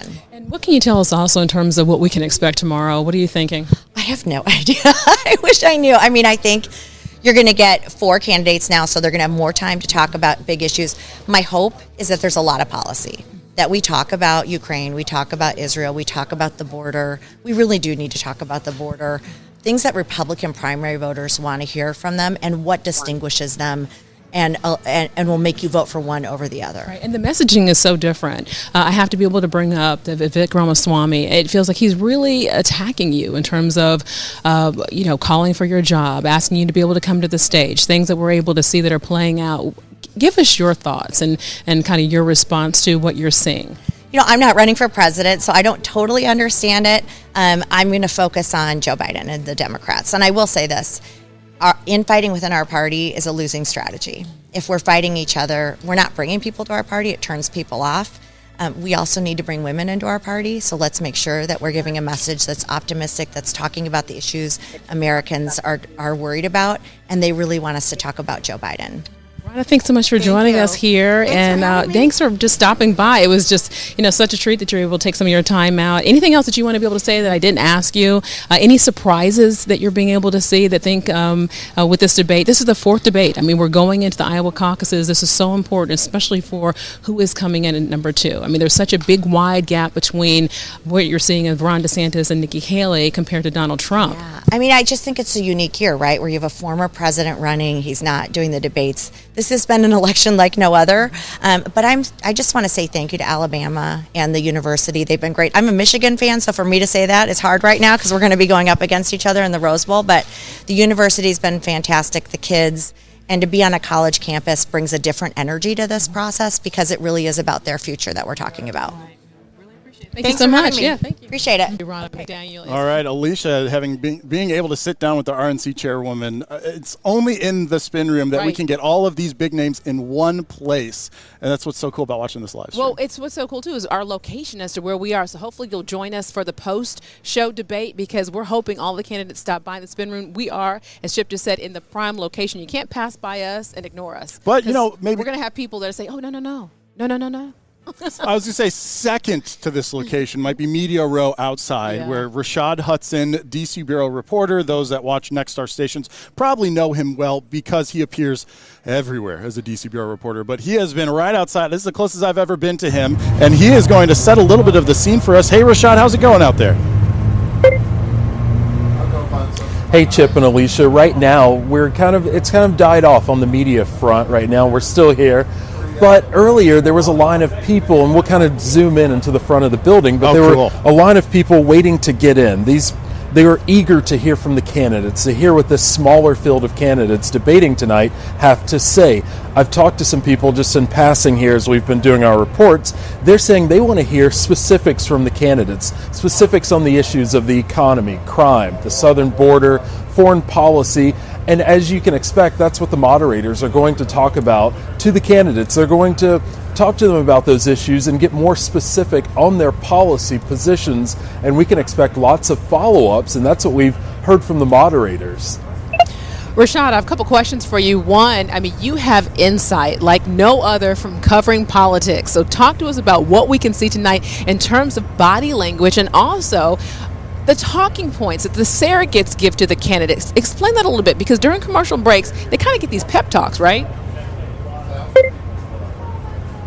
yeah, body language is going to be key, but it's also going to be key after whoever is attacked first, and then that person will have a chance to respond. And the last debate, we saw where Nikki Haley and Vivek Ramaswamy really went after each other, and those attacks sort of got personal. He referenced her daughter, she called him a name, but there was no follow-up during that debate, and that's something that one of the moderators, Megyn Kelly, mentioned. She wanted to see more of that interaction between Haley and Ramaswamy, given that he had mentioned her daughter by name. Usually candidates try to leave family members out of these things, but that was a big moment in the last debate. But as you mentioned there about the surrogates, talking with the candidates, brushing them up on their policy positions, and making sure that they're as polished as possible because they're in front of a national audience. They've got to prove why they feel they are more qualified to take on former President Trump in the Iowa caucus, as well as move on to take on President Biden if they were to win the primary and be nominated. So we have a lot to look forward to tonight in that debate, but as you can imagine, they're going over their talking points right now. Surrogates are talking with them, their campaign people are talking with them, and you guys will get a chance to talk with them after the debate in the spin room. That's where you really get that inside information. You got that right. I do want to ask one more question for you. And your experience having been on the political beat, having spoken with people who are going to these debates, this is likely to be the last debate before those Iowa caucuses. How important will the closing statements be for each of these candidates? The closing statements are going to be key in terms of going on to the next round, which the next round will be the real thing, the Iowa caucus on January 15th. But the two people that are sort of tied for first place, according to the polling that we've seen and that you've talked about, Nikki Haley and Ron DeSantis, they've got to sort of close the gap on each other. Now, Nikki Haley last week picked up a big endorsement from Koch Industries. That's a big arm, a big fundraising arm of the Republican Party there. So the money will be there for her. Ron DeSantis continues to fundraise pretty well as well, but they're going to have to somehow distinguish themselves from each other. She's going to play up more of her foreign policy experience. He's going to play up his attacks, as he has already talked about how he's going after the, quote, woke agenda. So it's going to be interesting to see which message from each candidate, what resonates with voters, and this audience that they're going to be speaking to. There will be a lot of college students in that audience. We've seen them starting to file in. We're here at a major university, not just here in Alabama, but in this country. So it's going to be interesting to see what message sticks tonight. Earlier in this election, a lot of college students were leaning toward Vivek Ramaswamy. He talked about how he was the youngest person running in this race. Now that support is starting to change. Chris Christie, his message will be going after the former president. It's also going to be interesting to see who directly goes after former President Trump, mentions him by name, and also how those attacks will land with this audience tonight.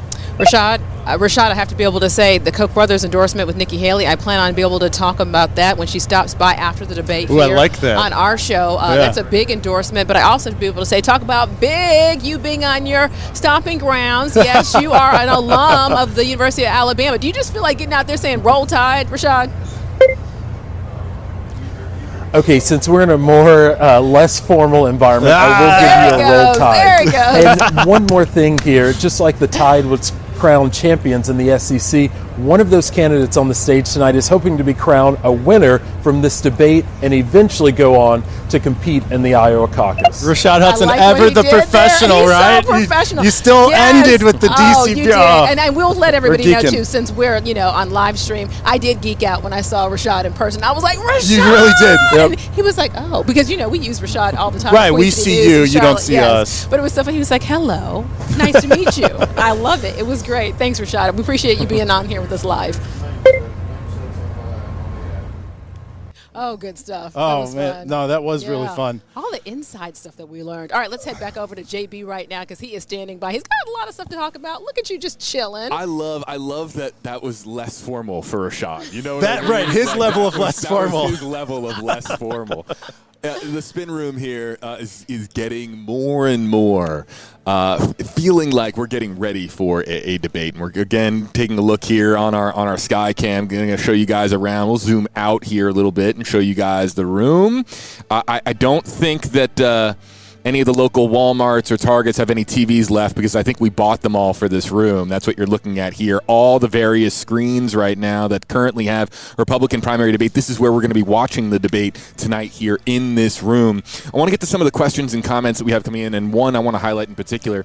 One of the, as far as social media activity goes, one thing that we have seen after the previous several GOP presidential debates is the frustration that people have when you can't hear the candidates because they're talking over one another. That's something that we have seen. And then also James here bringing up this comment, hashtag GOP debate. Since we are so divided as a nation, since we can't talk to each other without discuss sometimes, what would you do to change that, to undo the hate? This is a question that James is posing to the candidates. And I like this one.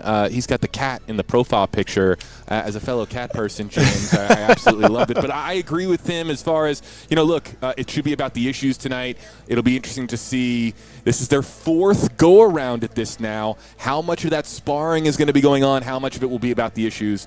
I, for one, want to know. I know others online want to know as well. Chip, Alicia? All right, JB, thanks for that. I have to show everybody this. You can see these all over campus showing who is moderating the debate tonight, hosted by News Nation. Megan Kelly, Elizabeth Vargas, Eliana Johnson, you can be able to see. And it's so cool to see the students here on the campus holding up these papers and kind of just reading them, taking interest in the debate.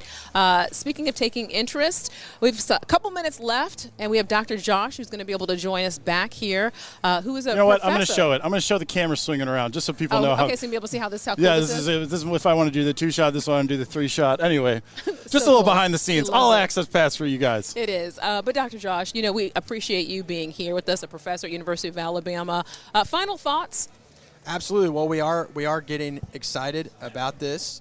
And one thing to piggyback off of something that one of the students just said is that debates aren't just about watching it, someone wins, and then that changes the outcome of an election. Debates are the main information opportunity for voters to learn about candidates, where they stand on the issues, how they are as a personality, and they are activating events for voters to sign up to volunteer, to donate, to Google somebody, to go to their website.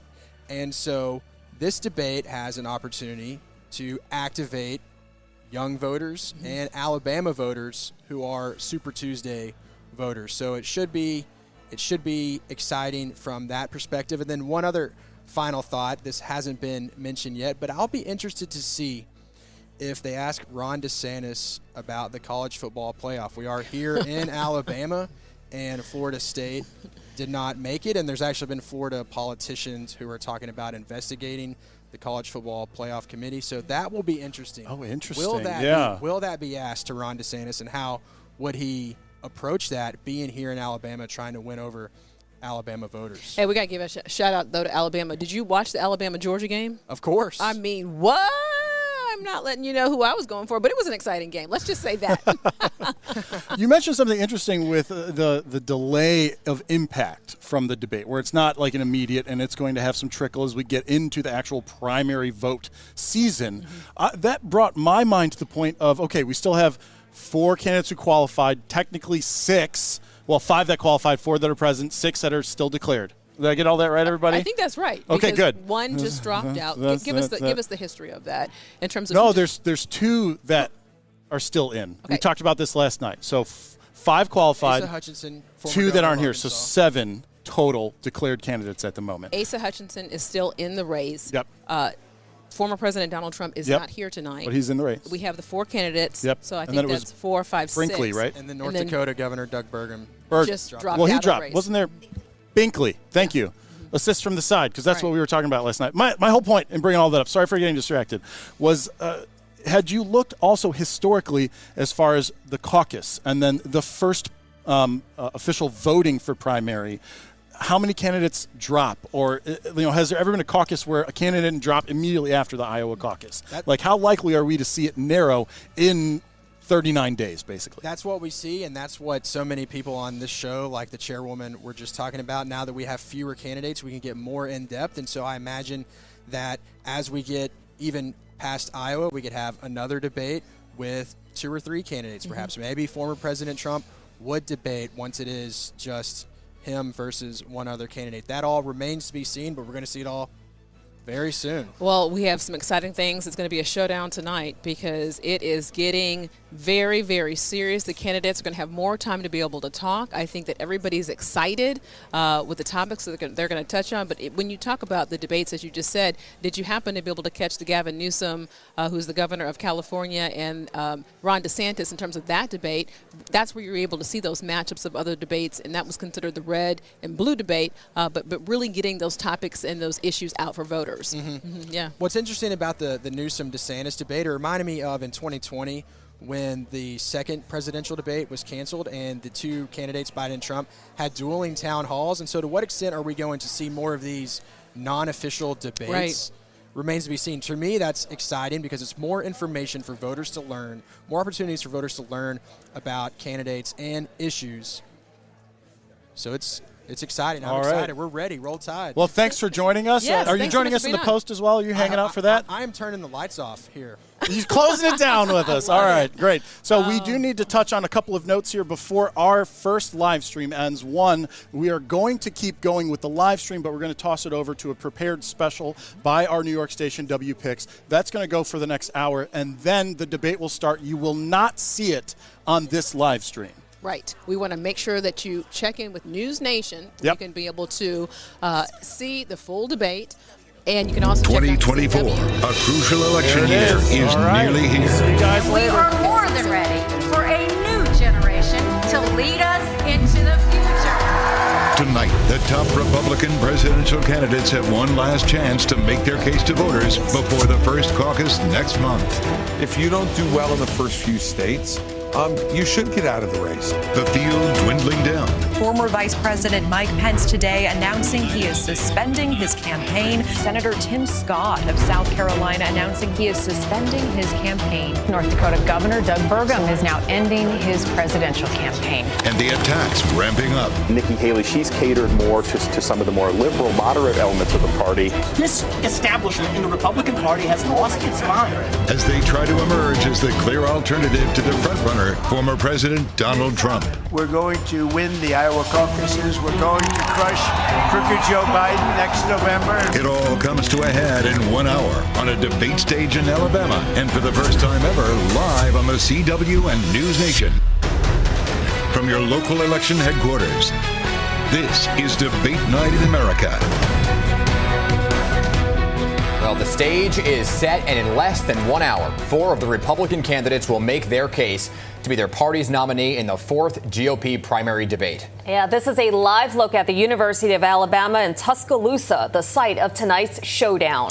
Welcome to Debate Night in America. I'm Dan Manarino. And I'm Shirley Chan. This latest matchup between the Republican candidates comes 6 weeks before the primary contests begin, starting with the Iowa caucus. That's right. Tonight, we're going to give you a full picture of where the race for the Republican nomination stands ahead of this debate. Our coverage takes us across the country, headquartered here in New York City, and live from the debate stage in Alabama. We will also have live reports from some of the states holding early primaries, which could determine the outcome of this race. Those would be Iowa, New Hampshire, and South Carolina. And you'll hear from this team of reporters with some of the latest polling. Overall, the numbers continue to show former President Trump running away with this race. A new poll that just dropped Monday from News Nation and Decision Desk HQ shows the former president with a nearly 50-point lead over his closest competitor. And though he will not be on stage tonight, the candidates will likely seize on comments he made just last night. Mr. Trump appeared on Fox News with Sean Hannity discussing accusations that a second term would look like a dictatorship. Take a look. You are promising America tonight you would never abuse power as retribution against anybody. Except for day one. Except Look, what? he's going crazy. We're closing the border, and we're drilling. After that, I'm not a dictator. Do you in any way The DNC and the Biden campaign rapidly condemning those remarks, and they will likely be brought up at tonight's debate. Also likely to be discussed, the mass shooting today at the University of Nevada, Las Vegas. Authorities say there are at least 3 victims, but at this time, their conditions remain unknown. We do know that the suspected shooter is dead, and there is no further threat. Reporter David Charnes is live in Las Vegas with the very latest developments for us. We'll get to him in just a few minutes. Also here in New York, reporter Henry Rossoff stationed at our polling desk, breaking down the numbers from the latest News Nation Decision Desk HQ poll. And New York Congresswoman Nicole Malliotakis and Republican strategist Chapin Fay will be with us throughout the hour as well to give their analysis. But we begin debate night in America by heading to where all the action will take place. That's right, and that would be the University of Alabama in the city of Tuscaloosa. Reporter Rashad Hudson is there live for us. And Rashad, good evening to you. You've been there on the ground. You've seen the stage. So set the scene for us on the ground, the tone, less than 60 minutes out. Dan, Shirley, good evening to you. Just moments ago, people started making their way into the music building here on the campus of the University of Alabama. People are eager to hear from the candidates as these 4 candidates take the stage tonight. Center stage, main attraction for these candidates. They're going to try and prove why they are a better alternative to former President Trump. To talk to voters and get their pulse and what they're hoping to hear.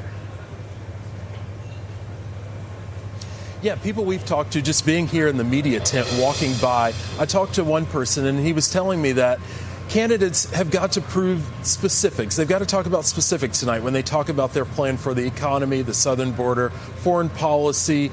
They want to hear specifics. That's going to be the thing that really captivate not just this audience, but voters in Iowa ahead of those important caucuses on January 15th. Absolutely, Rashad. I know you've been following the candidates very closely. So what has changed among them going into tonight's debate, Rashad? Yeah, a lot has changed going into tonight's debate. It's a smaller field of candidates. Some of the candidates have received some pretty large endorsements. Nikki Haley, for example, received the Koch brothers endorsement. She's getting that now, the funding from them, which is a large fundraising arm of the Republican Party. That's going to be huge for her to be able to compete, not just throughout this debate, but also go on to those Iowa caucuses. Ron DeSantis continues to, maintain his second place lead, but he and Nikki Haley are sort of tied for second place. That's what we hear from the political analysts. They're saying that they're going to have to close that gap to get even closer to former President Trump, because former President Trump is leading the pack by a mile, essentially. All right, Rashad Hudson, our eyes and ears on the ground, reporting live from Tuscaloosa, Alabama. Thank you. Now, this debate will now play out against the unexpected backdrop of yet another national gun violence tragedy. A gunman today shooting at least 3 people at the University of Nevada, Las Vegas. The city absolutely heartbroken as the shooting brings up terrible memories of another scar on Las Vegas, the 2017 Mandalay Bay massacre. And while people in Nevada grieve and investigators try to figure out exactly what happened, election officials there are preparing for the state's GOP caucus, which is in just over 2 months on February 8th. Guns and gun violence will now be at the top of mind for so many voters. Reporter David Charnes joining us live from Las Vegas on this somber evening. David. Yeah, thanks for having me. And I want to let you know that Metro Police confirming that 3 people and the shooter are dead in this mass shooting. Unfortunately, the second mass shooting our Las Vegas Valley has seen in just a couple of years. You mentioned just 6 years ago, 60 people lost their lives, many more wounded in that shooting outside of Mandalay Bay on the Strip. This latest shooting, very fluid, that the police just confirming that number of 3 dead. We expect that number to increase at a news conference in about an hour. But obviously, this is also a night of politics. And this comes on a day when our attorney general here in the state of Nevada indicted 6 so-called fake electors from the Nevada Republican Party, including the party chairman, for sending in that slate of fake electors saying former President Trump won the 2020 election now 3 years ago. That also happened today. When you talk to Republican voters here, a lot of people just want to know what's happening with the economy, what's happening with inflation, and that message that the White House is trying to get across about Bidenomics, that inflation is coming down, that things are almost where they were pre-pandemic, that this is a global problem. That isn't really resonating with this group of people. I want to show you some poll numbers that we have for you, and they basically show that this is former President Trump's race to lose. He is well ahead of every other candidate in this caucus that is happening on February 8th. And if you look at a potential head-to-head with President Trump and President Biden, you have Donald Trump ahead here.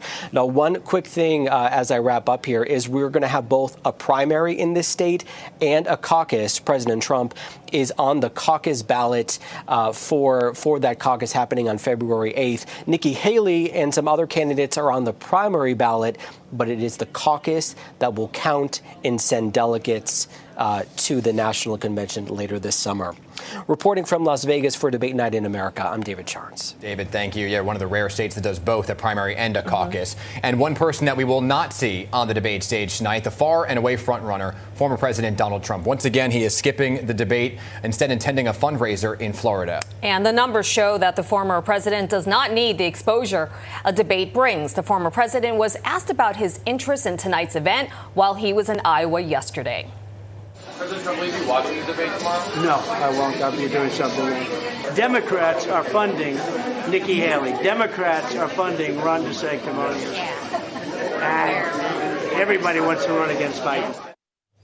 So let's head now to our polling desk where Henry Rossoff is breaking down the latest numbers, especially focusing on former President Trump's impact. Henry, what are the numbers showing? Well, let's start with that poll that we've shown you very, very quickly. With former President Trump getting 60% from this News Nation Decision Desk HQ poll that dropped on Monday. But I want to go to the second choices because this highlights the folks that we will see on the stage. Of Florida Governor Ron DeSantis seems to be a clear second choice, according to this poll. He really hasn't had a breakout moment in debates just yet, but could use one to cement that role and then perhaps take on former President Trump more directly. Now, why is Trump, remaining in this sort of leader position? Well, the fact of the matter is all of his legal woes, some stemming from January 6th and the attack on the Capitol on the last days of his presidency, don't matter to voters. Voters in this survey said no. 72% don't care about a potential criminal conviction. 17% said yes. That only matters really when you come down to it in the general election.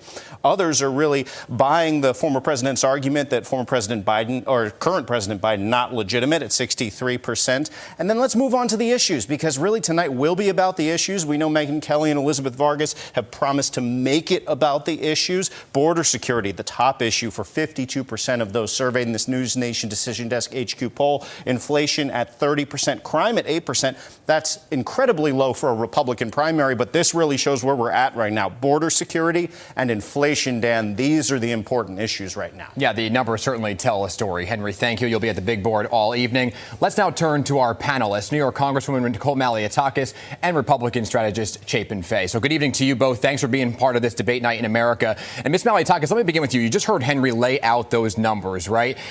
Former President Trump far and away in the lead here with the polled numbers. Do you think it is a wise decision, though, to not take the debate stage and let voters who are undecided hear from him on the issues? Well, look, I think the president has such a comfortable lead. He can simply go on Truth or go on TV and make his case any time. He gets a lot of attention. He gets a lot of media coverage, both good and bad, unfortunately, for him. But the reality is that he has such a lead that unless one or two or three of the other candidates drop out, it's hard for anyone really to consolidate and take him on. And so I guess him just not participating, it's worked for him so far, and I think he's just going to continue to do that, act as if he is the nominee already and not give much attention to these other candidates. Interesting take, Congresswoman. So, Chapin, let me bring you into the conversation here, right? Because there are four candidates on the stage. What do they have to do to stand out? And are one of them vying now to possibly be a vice president pick? I think many, if not most of them, are vying to be a vice presidential pick. I think to some extent this is a race for second place here, cabinet official, something like that. But you ask, what do they have to do to set themselves apart? That's what they've been trying to do for months now and at the previous debates, and it's very difficult for them to do so. They need to have their moment. They need to land some knockout punches. They also need to get into details on their plans as well and strike that balance in the debate. But it's going to be a little easier with 4 people rather than twice as many people on stage. But it's still very difficult. There have been some viral moments from these debates, and it really hasn't affected President Trump's lead. Right, except Nikki Haley. Her numbers have gone up with some of those viral moments. But Chapin, Congresswoman, we're going to have an extended conversation throughout the hour. You're not going anywhere. So thank you for your input so far. And Shirley. Dan, thank you. And we're just getting started here. Still to come on Debate Night in America. T-minus 40 days until the first contest in the Republican primary tonight. We are taking you live to where the candidates will first face off. Each race will play a key role in the quest for the presidential nomination. It is all counting down to the 4th GOP debate happening in less than an hour in Tuscaloosa, Alabama. Stay with us. We will be back right after this.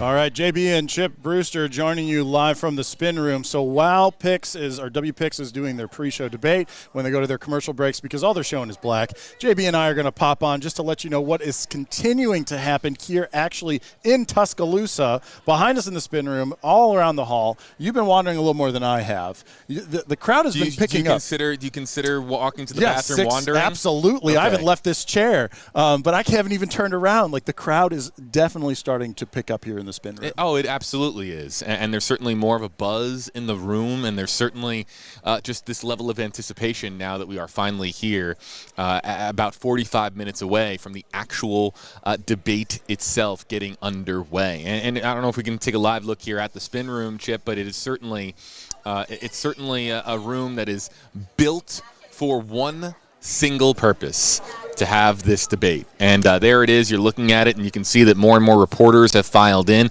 I just saw Megyn Kelly walk into the room and check with a couple of her producers, because her set is on the other side of the room. Of course, she is one of the moderators on the panel tonight.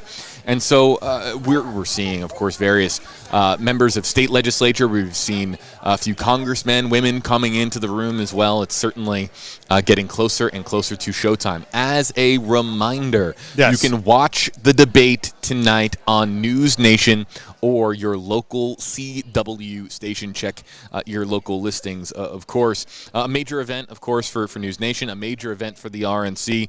As we are getting closer and closer, the fewer candidates that we have, the closer we are to actually having the winner of the primary. I believe it's 39 days to the Iowa caucuses. I believe so. We heard that today. Yeah. A few times. It's one thing to talk about polls. It's another thing to talk about actual people going and letting their opinion be known, whether that's through a caucus or a vote. And so within this last month, I mean, we've got major holidays. There may not be another debate before it. So this is really the last chance for those voters to see the 4 candidates that are at this event, at least, go head-to-head on stage on those topics, on those questions that the moderators are going to bring with them. So in moments, we're going to be taking you back to WPIX, our friends over at PIX in New York, producing this wonderful special, taking a look, examining the candidates, the issues, of course, that are fueling the debate tonight. And, of course, we're going to send it back over to in America. And welcome back, everybody, to Debate Night in America. I'm Dan Manarino. And I'm Shirley Chan. We are counting down to the 4th GOP presidential debate, which you'll be able to watch here on the CW and over on News Nation. And in just 45 minutes now, 4 of the leading 5 candidates vying for the Republican nomination will appear on this very stage. They'll be answering tough questions about the most important issues facing our nation. But the real showdowns happen across the country in less than 6 weeks, starting with the Iowa caucus on January 15th. Here's the calendar. That is quickly followed by the primary in New Hampshire and the caucus in Nevada. And a few weeks later, the crucial South Carolina primary. Let's start with reporter Elias Johnson, live in Des Moines, Iowa, where the caucus is just right around the corner. Elias. Shirley, thank you. Good evening to you. Good evening, Dan. Welcome to the heartland, the center of the country, where there's a lot of pride in taking part in setting the tone for the next president of the United States, whether you're a Democrat or a Republican. As we focus on the Republicans, it's safe to say if they were not in Alabama tonight, they would be here as they have been for the past year, whether it's walking in parades or flipping pork at the Iowa State Fair. They have spent a lot of time here, and for good reason. Since 1976, Iowa Republicans have had the honor of setting the tone for the nominating process. You don't have to win the Iowa caucus to be successful. The goal for these candidates here in the state of Iowa is to finish in the top 3. If you can do so, you can gain momentum, you are considered viable, and you will likely gain the support you need to continue. If you forgo Iowa, which we know that Chris Christie is doing as he focuses on New Hampshire, that has not proven to be the most successful strategy moving forward. But this is the first contest to be able to really set the tone for the rest of the process. The reason they're spending so much time here is obviously the attention, the accessibility to voters, and how serious everyone takes it here. We don't have sports teams, so we do take this very seriously here in the state of Iowa. And the governor getting involved with the endorsement of Governor DeSantis had a little bit of a boost here in the last month or so for Governor DeSantis. But all Iowans are waiting to hear some key issues for these candidates to talk about. We'll go ahead and send it back to you, Dan and Shirley. Yeah, we know all Iowans take great pride in setting the tone for the rest of the nation. Thank you, Elias, for that report. And just after a week after the Iowa caucus, the attention then moves to the Granite State for the New Hampshire primary. Reporter Ted Nesi is live in Hollis in the southern part of the state with more on what it will take to win there. Ted. Well, Shirley, I'm here in Hollis, New Hampshire, where the New Hampshire Federation of Republican Women has gathered for a debate watch party tonight. New Hampshire, of course, has been holding the first in the nation presidential primary since 1916, and voters here take their role in winnowing the presidential field very seriously. I spoke a short time ago with the president of the Federation of Republican Women, Elizabeth Girard. First in the nation primary is so unique. There is really every election cycle, especially in 2024, as we head into 24, there's a real buzz in the air. And people in New Hampshire, we take our politics pretty seriously. You can find candidates in diners, you can find them walking around, and you get this one-on-one experience that you really can't get anyplace else. And coming up here from some undecided voters about what they're looking to hear in tonight's debate. Reporting live from Hollis, New Hampshire for Debate Night in America, I'm Ted Nesi. All right, Ted, thank you. And just 2 weeks after the New Hampshire primary, Republicans will caucus in Nevada. And then comes the all-important South Carolina primary, which has decided many nominations in the past. And that's where we round out our coverage with reporter Kelsey O'Donnell live from Greenville in the upstate. And Kelsey, this is Nikki Haley's home state. She was former governor, but yet she is still a solid number 2, well behind the former president. What are you hearing from voters there?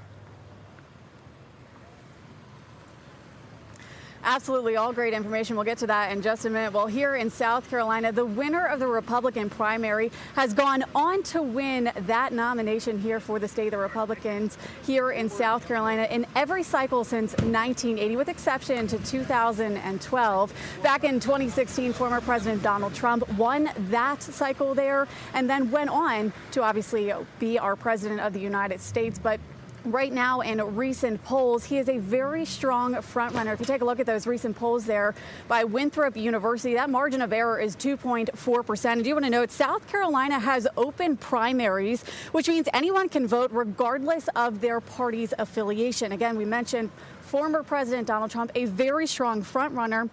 But we're starting to see former U.S. Ambassador to the United Nations and former South Carolina Governor Nikki Haley gained some traction here in her own state, as you mentioned. Florida Governor Ron DeSantis is third in that poll, so he's not too far behind Haley on there. But an interesting note here, the fourth most popular person is Senator Tim Scott, who recently just dropped out. And we're starting to see a lot of people kind of switch their votes over to Nikki Haley. So, of course, we'll wait to see what turns out. And a lot can happen between now and the Republican primaries here in South Carolina, which is scheduled for February 24th. In downtown Greenville, South Carolina for Debate Night in America, I'm Kelsey O'Donnell. It will be an interesting race to watch for sure. Thank you, Kelsey. Dan? All right, Shirley, a reminder, here are some of the busy political dates to keep in mind starting in 2024. 4 big contests in the first 2 months of the year alone. It's going to be a very interesting time with these key dates here. And despite top-heavy polls favoring former President Trump, his fellow Republicans gearing up for a fight. In less than 40 minutes, they will outline how they will handle the top issues from immigration to inflation. Our analyst, Congresswoman Nicole Malliotakis, and Republican strategist Chapin Fay back with me, weighing in when debate night in America returns.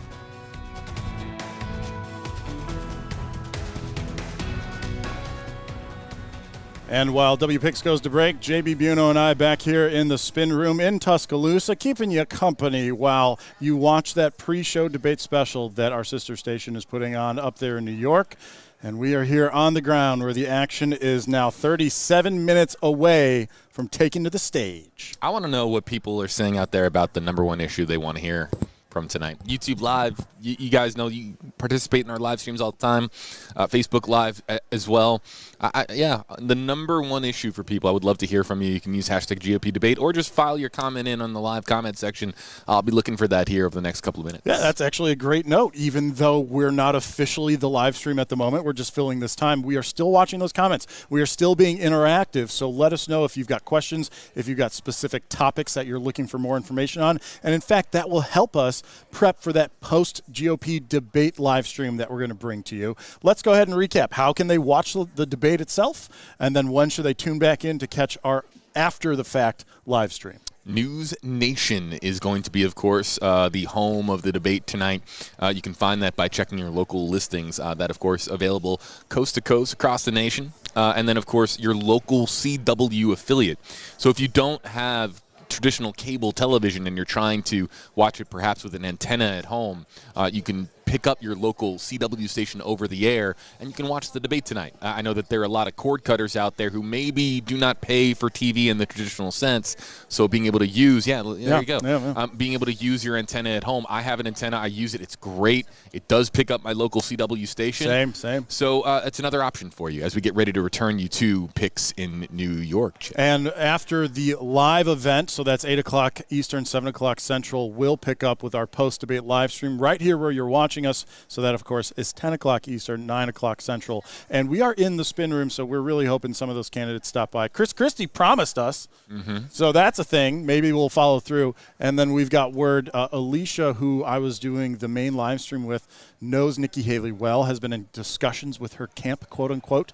And Alicia is optimistic that Nikki Haley will come by as well. Be really interesting, this being potentially that last debate before the Iowa caucus, how many of them might actually come to the spin room. Yeah, and I have a bold prediction for something that might happen tonight, but we'll call this a tease. Ooh, right? okay. A little bit of a tease. On the next commercial break from the, of course, great special that we're watching for New York. There it is. We'll talk about it. Everybody, I'm once again joined by our panelists, New York Congresswoman Nicole Malliotakis and Republican strategist Chapin Fay. So you just heard Henry lay out those issues and the numbers, and News Nation Decision Desk HQ polling shows the top issues for Republicans, as you both know, come down to the two I's, right? Inflation and immigration, especially border security, something that Republicans have historically done well with. So, Congresswoman, let me begin with you here. When you look at the debate stage and the 4 candidates, how should they address these 2 important issues?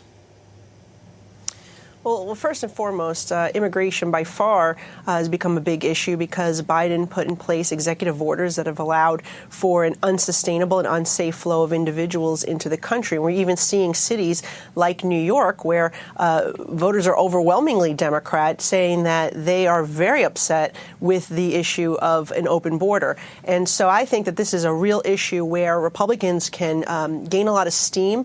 And so I think what I would expect to hear from these individuals is that they would restore the policies of the previous administration, that they would undo Biden's executive orders on day one.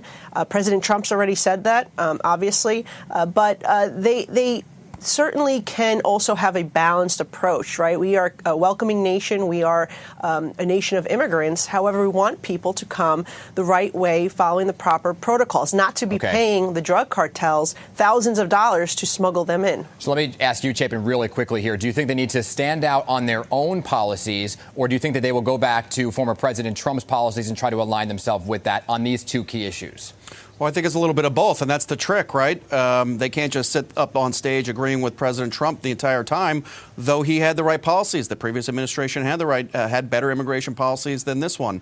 The trick is, can they distinguish themselves? Can they build upon what President Trump has done? I think the poll numbers are showing that they have not yet been able to do that or clearly enunciate that. All right, sit tight. You both are going to continue us in our next half hour. Congresswoman Chapin, good to have you both here for Debate Night in America, which will continue right after this.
Hi, I'm Chip.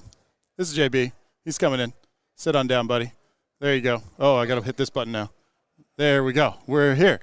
Sorry to let you see a little bit of black for a moment. You teased us.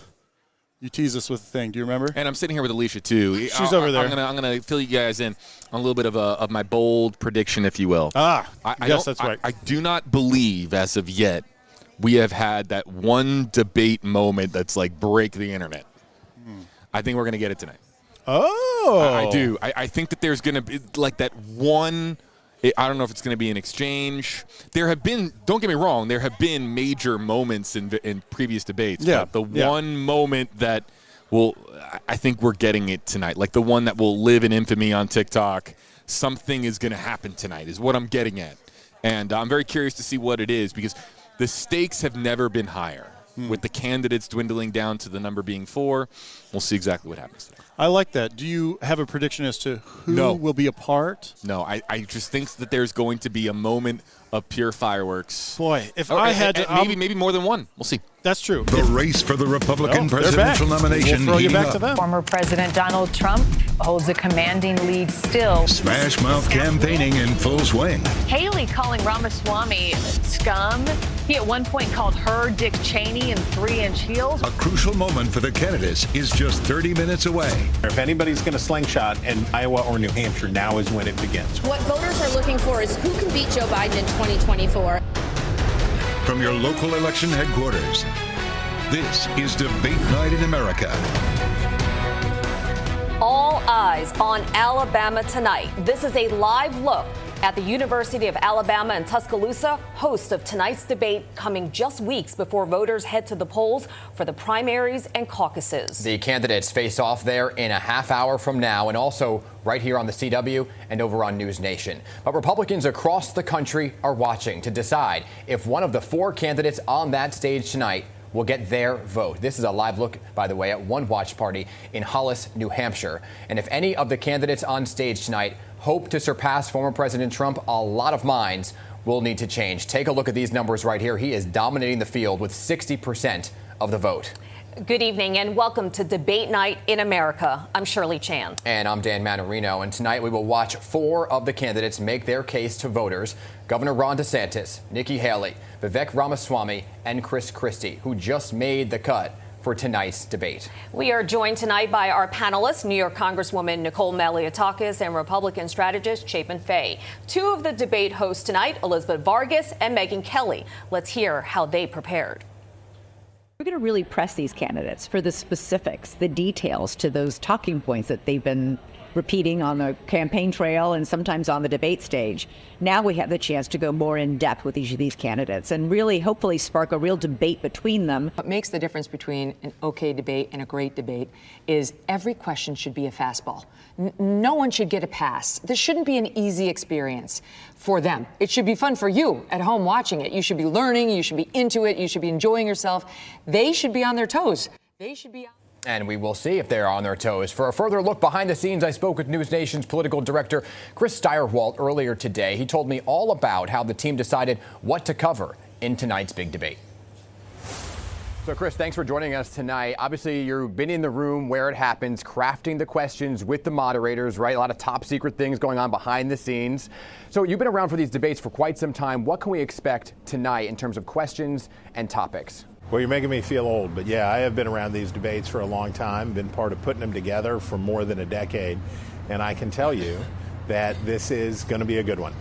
These moderators, Elizabeth Vargas, Megyn Kelly, Eliana Johnson, are ready for this, and for more than a month, we have been crafting questions and working on these questions. And what sets a good debate apart is that the voter is the one that the moderators have in mind, right? This isn't a show about us. This isn't a show about the moderators. This isn't a show about News Nation or any of that stuff. This is really a public service opportunity if you do it right. And Republican voters are at a point where they're trying to make up their minds about who should be in the finals, basically, to go up against Donald Trump. We're 50 days out from Iowa, and these Republican voters have a decision to make. And that comes down basically to Ron DeSantis and Nikki Haley. They're at the center of the stage. Which of the two of them do Republican voters think should be in the final pairing with Donald Trump? Yeah, you mentioned Nikki Haley and Ron DeSantis, but in total there are 4 on the stage, the smallest group now on a debate stage that we've seen thus far. How does the smaller group of the candidates on the stage really impact and shift the dynamic of the entire debate? Smaller is better. You have more time to delve into issues. You can let things breathe more. And if it's just simple math. So with this,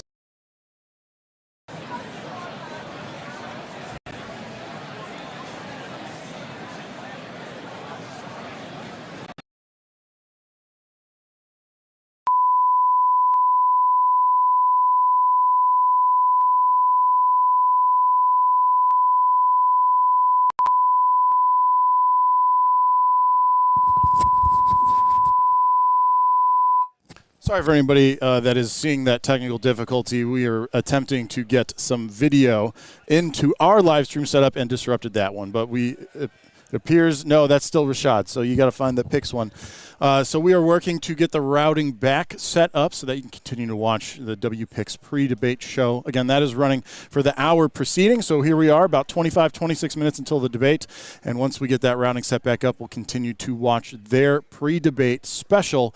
And then it's important to note, you will not see the debate here on this live stream. On this live stream, I'll have a graphic up that is helping to direct you to where the debate is. It's basically 3 places. News Nation, the actual channel, newsnationnow.com, the website. So if you're still of the live streaming variety, you can go check out their website for that live stream. And then additionally, local CW affiliates. And so there is a way, if you don't have access to News Nation, if you aren't into website live streaming, that you can watch it on broadcast. That's still not correct unless they're showing that shot.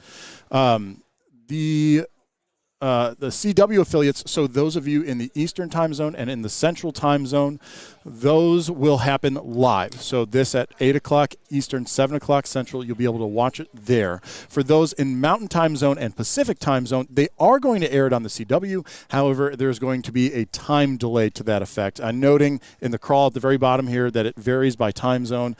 Specifically, if my notes are accurate here in Mountain, you will have it at 7 o'clock local, so 7 to 9 o'clock local. You'll be able to see that on your local CW. And then Pacific, it looks as though they will be re-airing that at at 8 o'clock local time. So 8 to 10 Pacific on CW for those in that area. There we go. We've got that back up. Let me bring this back in for you now. I apologize for that technical difficulty. Does not deter people from going out and taking advantage of setting the tone for this election. New numbers released just today show that things are starting to shift just a little bit. The big thing in this recent poll just released today showing Donald Trump still with that commanding lead. He now sits at 45%. That's down a month ago from 50%. Ron DeSantis, the biggest boost in this recent poll, 22% up from 13. And the news of note there is the November 6th endorsement of Iowa Governor Kim Reynolds getting behind Governor DeSantis in this poll. Nikki Haley, though, 19%, also up from 15% a month ago. Vivek Ramaswamy, 5% up from 4%. We've been hearing and talking a lot about issues throughout the course of this program. There are two big issues that Iowa voters have indicated they want to hear these candidates talk about. The number one, far and away, is the economy, inflation and wages. They want to know what these candidates will do to make their lives better. The second big issue that they want to hear about is border security. Just this last month, Governor Kim Reynolds welcomed back and had a press conference from 109 National Guard soldiers and 31 state troopers she sent down there to help along the Texas border. The big reason for that, fentanyl drug overdoses that are taking the lives of folks here in Iowa. Two big issues they want to hear from those candidates here in the state of Iowa tonight. Reporting for Debate Night in America here in Iowa, Elias Johnson, back to you. And those are issues that are important nationwide as well. Thank you, Elias. And now to New Hampshire. The primary there exactly 1 week after the Iowa caucus. Reporter Ted Nesi is live in Hollis. And Ted, there are a lot of undecided voters there that you've been speaking with.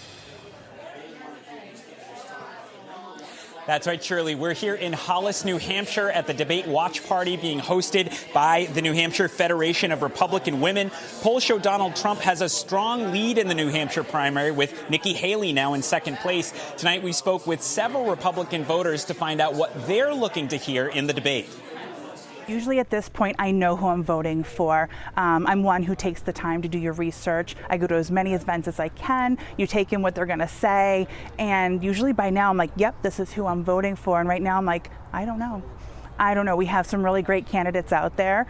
And it's a toss-up. I'm just really hoping that I can make my decision. Well, we're in New Hampshire. It's very cold tonight, so energy is at the top of the list. Economy, people are really struggling to look toward Christmas for the Christmas dinner and the presents that go under the tree. Well, I keep an open mind, and I wait until all the factors are in and, everything's been said. And of course, time is running short for all the candidates. Only 7 weeks to go before the New Hampshire primary. Reporting live from Hollis, New Hampshire for Debate Night in America, I'm Ted Nesi. It will be an interesting 7 weeks for sure. Thank you, Ted. All right, still to come, everybody. We will check in with our polling desk. Reporter Henry Rossoff crunching those numbers for you from the pollsters at News Nation and Decision Desk HQ. We're going to take a look at what that data tells us. And just about 20 minutes to go until 4 GOP candidates go head-to-head at the University of Alabama. Debate Night in America. We'll be right back. There you go. They're ending this segment with a live look at that debate hall. We've been talking about it here in Tuscaloosa, where we did an hour-and-a-half live stream pre-show. Do you want to join me, or do you just want to stand there? No, it's fine. You could take a break from a break. Anyway, have you been looking to see if we've been getting more comments on YouTube or Facebook or anywhere with this particular element of our pre-debate coverage? Mike, I did not bring my computer to the restroom just now, so that's where you were. Yeah, that's where I was. Okay. That's where I was, right. folks. Then I forgive you. Live streaming, you take breaks where you can, and you do what you can during those breaks. But look, so here's what we're gonna do on the next break coming up here in just a few minutes. I'm gonna be highlighting some of the commentary that you guys, of course, it's a lot of it out there, a lot of comments on social media. Really want to highlight YouTube Live, especially Facebook Live. We're going to be looking at that as well. Use hashtag GOP debate if you want your opinion to be spotlighted. We mean it. We really want to hear from you. We value your opinion. So whether it's a particular candidate that you that are interested in, whether it's a certain issue that you're interested in, or if you just want to just voice your support for Donald Trump, who isn't one of the candidates present here tonight, let us know in the comment section. We'd love to hear from you. Use hashtag GOP debate, and I'll be looking for those comments. And I can tell you the expected break time is 7 o'clock This is Eastern. 50 minutes and 20 seconds is the expected break time. So in 10 minutes. In about 10 minutes. So let those comments, get them in the chat so we can look for them. For those that have joined, I'm going to say this every time because I don't want people to be mad at me. We are not live streaming the debate here.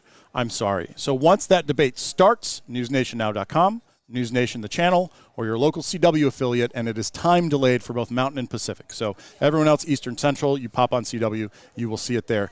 But we will keep the live stream going because after the debate, we'll have a post-debate live stream right here in the spin room.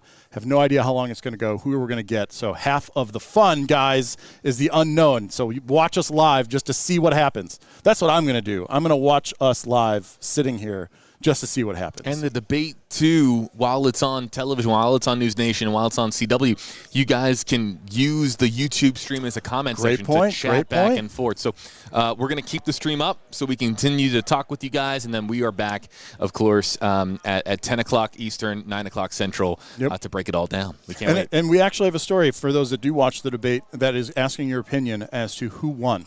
Check that out. Should be published right now on your local Next Star Station website. Debate Night in America.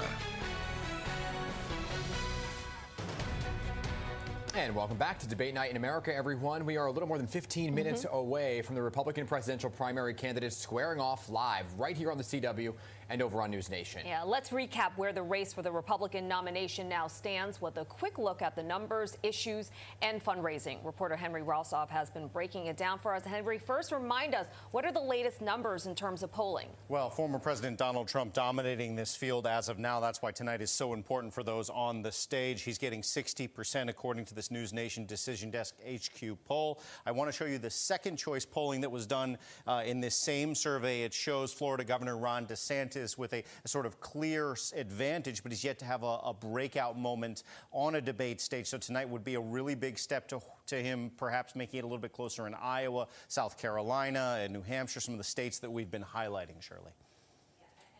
The former president may not be at tonight's debate, but his presence certainly looms large. He's got a multitude of legal cases against him. But so far, what you're seeing is that the voters are still strongly behind the former president. They absolutely are. I mean, if you take a look at if they care, if he's criminally convicted of a crime, 72% say no. If you take a look at his main case that he's been making that President Biden was elected illegitimately, 63% buy that.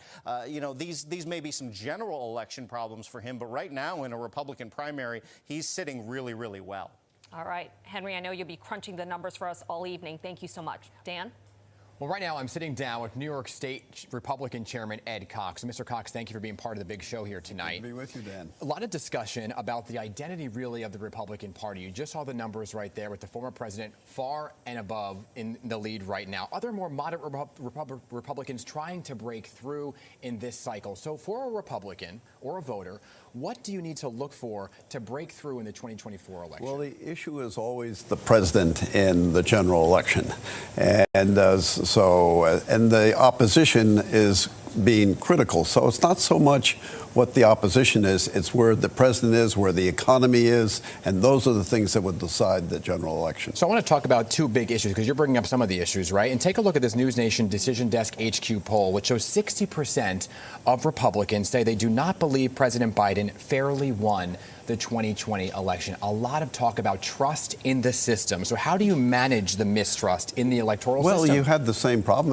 Mrs. Clinton still says that that President Trump was not a legitimate president. The Minority Leader Jeffries was saying for a long while that President Trump was not legitimately elected. So this has gone back for a while, and it's just a continue. But in the end, the American people make a decision, and that's the decision. There's so many conversations that happen in this specific cycle. The front runner in this race, former President Trump, a slew of legal battles ahead, some of them right here in New York, where we are broadcasting from tonight. So how does this impact, looking ahead, the caucuses and the primaries, which are really just a few weeks away at this point, could be just days before one of the court dates? No, exactly. And I know most of those cases. If you're going to go after the leader of the opposition, which President Trump is at this point, you better have a solid case. And none of those cases are in that category. They're all political cases.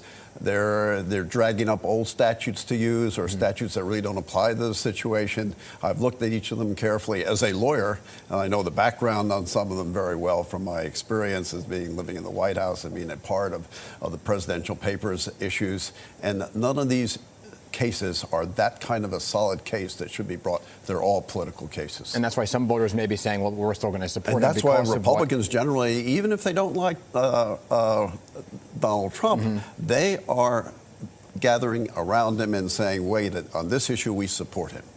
So when you look, though, what should Republican voters look for in tonight's debate, right? The former president obviously going to be talked about in some form or one another from the candidates and from the line of questioning. But do you think that the 60% who are supporting him currently could possibly change their mind after hearing from some of the other candidates on this stage tonight? I don't think that's going to happen. He is a former president of the United States. He's got a 4-year record to run on, which frankly is a very good record. And the economy was going well. We had peace abroad. We didn't have the problems that we have with respect to Russia or respect to the Hamas terrorists. So he will stand on his record, and I don't think that number is going to move that much. Now, what happens in Iowa and happens in New Hampshire is a different issue. What do you mean by that? Because that's what actually decides the real momentum. And so someone Governor DeSantis has covered all the counties in Iowa, and he feels that by that basis, when Iowa Caucuses happen, he will end up as the main challenger. Of course, Nikki Haley is getting a lot of support from donors because she's a very traditional Republican position with respect to foreign policy, peace through strength, and respect to cutting taxes and cutting regulations. And donors have rallied around her, and she's going to get a lot of support on the ground from those donors. And there is an issue about independent voters and undecided as well. So what are you looking for as the key point to maybe drag some of those to one candidate? This is about Republican primaries. While in some of the states, independents or blanks, as they call them, can vote in the Republican primary. Here, you're really looking for who is going to appeal to the Republican base. And former President Trump has a lock on part of that base. Ed Cox, I appreciate you being here for part of Debate Night in America. Pleasure to be here. Good to have you here. And we will be right back with our panel and final predictions for Debate Night in America. Stay with us. And if Pix is going on break, that means we are coming back out to Tuscaloosa, where JB Biunno and I are live in the spin room as we watch that special and watch the countdown continue to the actual debate, just about 11 minutes away at this point. Yeah, we're getting really close to the candidates being introduced one by one and us getting underway with the fireworks.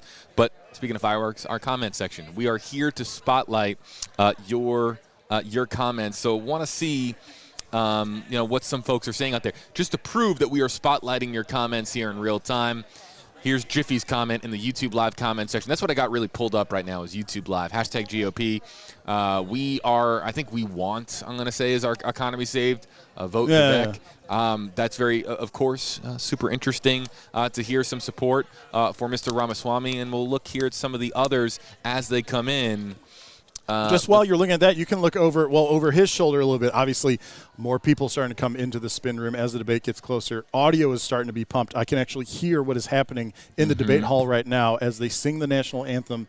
So we are not able, because we're monitoring the pick special, to bring you that much behind the scenes. I wish I could, but they are really doing the ceremony up prior to the official start here, about 10 minutes away. They just wrapped the national anthem. I saw them do a Pledge of Allegiance, and we've got, everyone's clapping for the Pledge of Allegiance. So no, there's the national anthem. Just wanted to show my support. Okay. Ocean Girl here, hashtag GOP. I'm looking forward to seeing what DeSantis has to say. If President Trump ends up unable, then DeSantis may be the one. Also, JB, please give us a baby update. The baby's great. The baby's doing awesome. And he's cute and cuddly. And let me tell you, I'm amazed that we got him, because he came off of baby leave and was in a meeting that day from home holding a baby talking about this. I did not think that we were going to get to come out to Tuscaloosa. Thank you, guys. It's about the topics tonight, but I really do appreciate the comments. And yes, Governor DeSantis is polling second behind Donald Trump. So it's very, of course, interesting to see what the strategy is to close the gap for him. And also, too, will Trump's legal troubles come back and influence, of course, the calendar year 2024? There's an announcement being It's played. the moderators. They're introducing themselves on stage. All so right. the audio is fully pumped in the spin room. Pix is about to come back, and it's going to be their final segment before the debate begins. Again, we cannot bring you the debate on this live stream. News Nation, newsnationnow.com, your local CW affiliate, and Pix is back. Debate night in America with final predictions from our panelists, Congresswoman Nicole Malliotakis and Republican strategist Chapin Fay. All right, so let's get back into it with you both. Congresswoman, let me begin with you here, right? When you look at the totality of who's going to be on the stage tonight between these four candidates, who needs to perform well here and who can make a real impact moving forward in the Republican race? Well, I think in the last debate, Nikki Haley did really well, and I think that she has the opportunity to continue to build a little bit of momentum. As I said, it's going to be very difficult for any of these candidates to catch up to President Trump for the nomination, but I think they are in many ways auditioning to be either the vice president or, in Nikki Haley's case, she could certainly be a great Secretary of State considering her background as ambassador to the United Nations. And Chapin, let me ask you the same question here about who you're looking for to make the most impact when it comes to what you're looking for on the stage tonight. Well, I think the Congresswoman was exactly right in everything she said, and I think there will be some fireworks from all of them. I think they all need to differentiate themselves, and I too think Nikki Haley has a little bit of momentum coming into this one, and we'll see how she capitalizes on that. I think there'll be some fireworks, and they're going to try and create their moment, as usual for these debates. Now, the field of candidates has certainly narrowed. There'll only be 4 of them on stage tonight. Congresswoman, will any one candidate be the main target tonight?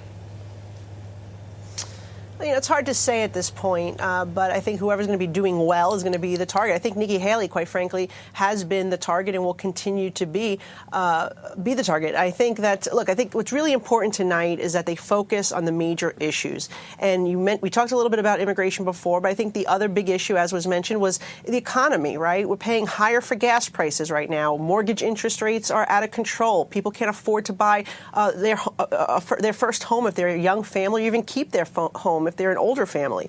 There's a lot of problems with the current economy, and I think that's an area where they can really differentiate themselves from this president and possibly from each other. Remember, 3 of them have been governors.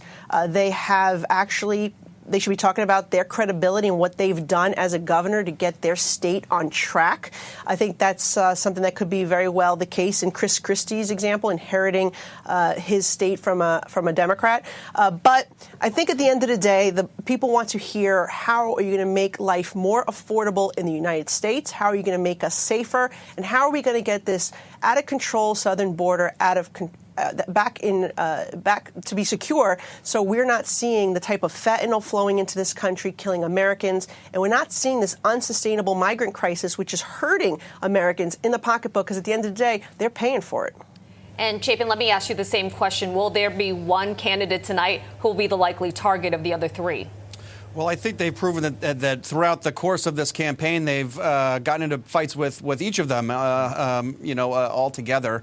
And listen, in campaigns and politics, you have to put yourself in the best possible position to capitalize on opportunity. And that's what these 4 candidates are doing. They're trying to put themselves in the best possible scenario that maybe, President Trump's legal problems preclude him from being able to continue his campaign or something like that. So that's what they're all going to be doing and trying to do today. Will one stand out? I'm not sure. We haven't seen that just yet, really. And I think there's, plenty of ammunition and fodder for each of them to go after each of them. And I think, Nikki might have a little bit of momentum, so she may be the top target, as she has been over the recent weeks. But Vivek has to stand up. We haven't really talked about him very much today, along with Chris Christie as well. I mean, they too have to stand up. So they'll be taking shots at all of the other 3 opponents on the stage. Yeah, and let me go back to the point about the vice president and the cabinet positions, because Congressman, you made an interesting point that they may be looking for that position, right? But somebody like Chris Christie has been anti-Trump pretty much his whole campaign. That's what he's running on. And the only person on that stage who looks like they maybe support the former president would be Vivek, who many have said could be eyeing the vice presidential spot. So what's your take on the way they've kind of handled their campaigns leading up to this point? Well, look, as we know, there were so many people fighting with Donald Trump on the stage last time around, and many of them ended up being in his cabinet or working very closely with him, right? So I think that, you don't always take these things personally. You're there, you're debating, you're fighting to show the American people that you are the best candidate that can do the job. And at the end of the day, we are really all working against President Biden because he's the one that has caused so much pain for American families.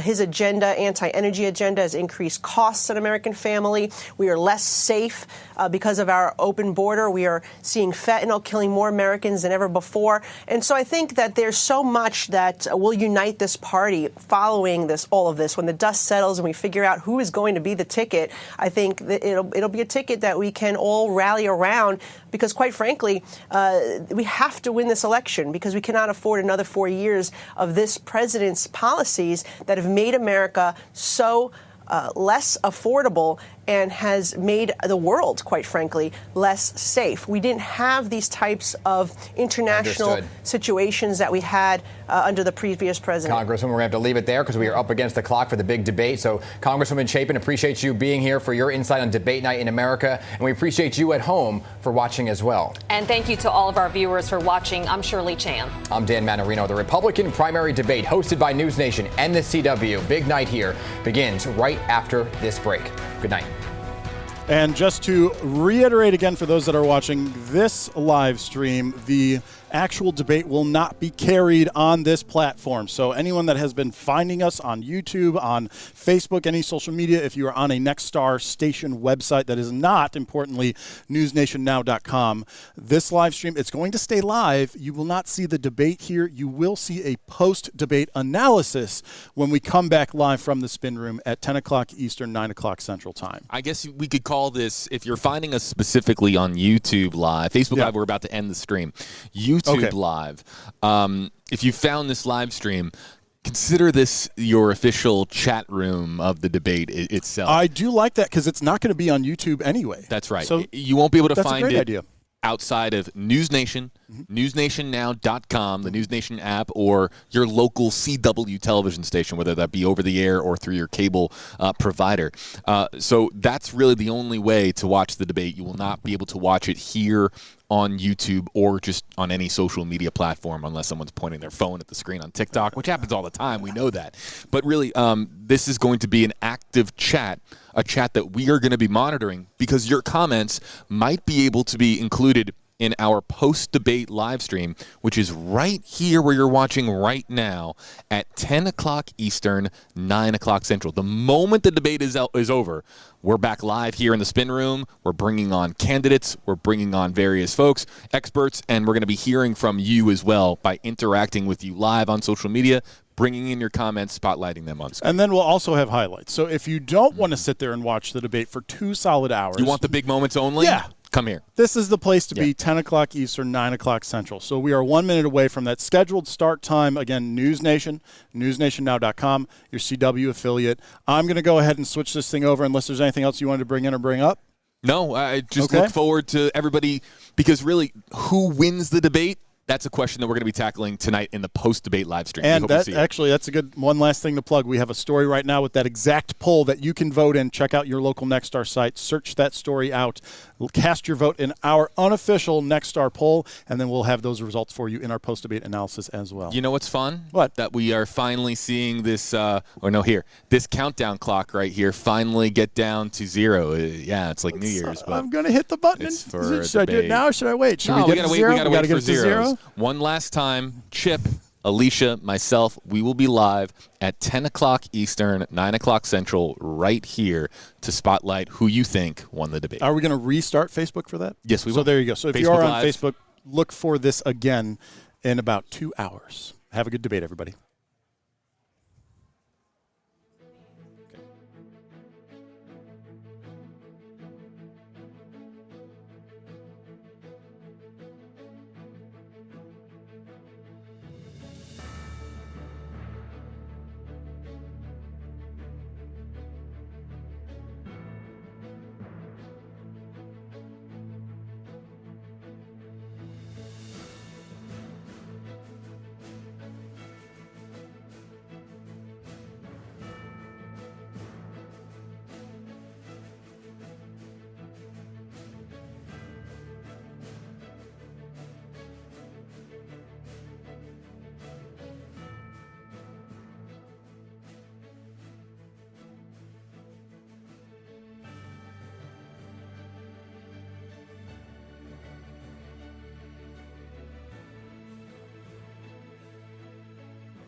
All right, ladies and gentlemen, the debate officially over. That means our post-debate live stream is now underway. I know you can't see me right now, but you can hear me. I'm Chip Brewster. And I'm Alicia Barnes. I'm a news anchor out of Charlotte, North Carolina with Queen City News. And you just saw a lot of the families there on stage. You saw Raina, which is Nikki Haley's daughter, and her husband there. They're newly married, coming closer to their mother there. That's what you're seeing right now as they're giving her another hug. As she hugs her daughter right now, they're taking pictures and having the moments after this debate that we are going to talk about and just jump right in it as we are able to look too. You saw Ramaswamy brought his family on stage. Yeah, and this is part of the reason that they leave those cameras up. The families come out. You look for any interactions between the candidates. Try to get a read on the feelings that they're hiding, because they're not showing it on their face. Of course, all of them are smiling. They're portraying that yes, we have done what we came here to do in this debate, and that is to get their point out there and hopefully increase their poll results as well. But there were definitely some spicy moments. There were some uncomfortable moments. There was some moments that we really were able to understand more on how the candidates felt. But Chip, I got to ask you, if you had to give an adjective to describe what we saw tonight, what would you say? Aggressive. Aggressive is the adjective I would give, because they know that this is the last GOP debate before the caucuses, before primaries really start to kick in. And so this is their last big stage chance, with all eyes on these 4 of the 5 major candidates. And so each candidate really had to be a bit more aggressive in getting their message out there. And that's what we saw. We definitely saw that with Ron DeSantis starting off. I want to tell you where we are. We are inside of the spin room. So we're just on the other side of where that debate took place tonight. The 4th GOP debate for the presidential election during this primary. This is going to be the last one for the year. A lot to discuss here. You talked about emotion. You talked about electability in terms of what we saw. Let's play some sound that came off of one of the most aggressive nights that we saw. That's a good way to put it. She said that I have a woman problem. Nikki, I don't have a woman problem. You have a corruption problem. And I think that that's what people need to know. Nikki is corrupt. This is a woman who will send your kids to die so she can buy a bigger house. This is the problem. Using identity politics more effectively than Kamala Harris is a form of intellectual fraud. And it actually needs to end. There's our donor puppet masters wielding their puppet right up here tonight. This is how this game is played. The puppet masters put up their puppet, and I reject the use of identity politics in this party. It has been a... She said that I have... Okay, there's that soundbite. JB, what did I just miss? Just tell me. I opened your mic. Yeah, so we've got a lot of folks now starting to walk in. They are now leaving the debate stage. They're now walking into the spin room. And actually, Chip, I don't know if it's possible to show our sky cam. Yep, I can pop over to that. Guys, the spin room. But what I'd like to do is show everybody just how many reporters are here waiting and ready to interview members, of course, of all the various campaigns that are represented here tonight, from Chris Christie's campaign to Mr. Ramaswamy's campaign, also to, of course, Ron DeSantis, and then, of course, Nikki Haley. Everyone is just now waiting for the candidates to actually come into the room, and we want to, of course, push our poll as well. And also what you're looking at here, it looks like Perry Sook, who is the CEO of the Nexstar Media Group, who's addressing some of the media. That's who you see talking there in the middle. As you can be able to see that he's discussing some things right there. Who is that? Is not Perry Sook. Oh, okay. I see the boot, and Perry was not wearing a boot earlier. He was not. Oh, he's actually he is in the room though. Yes, so you were very close. He's over to the left of me.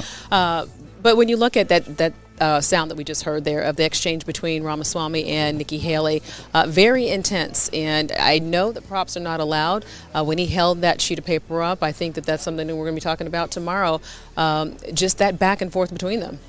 That exchange. This is me live on live streams, making sure my camera looks the way I want it to look. So yes, go back to that soundbite, and JB, keep doing that.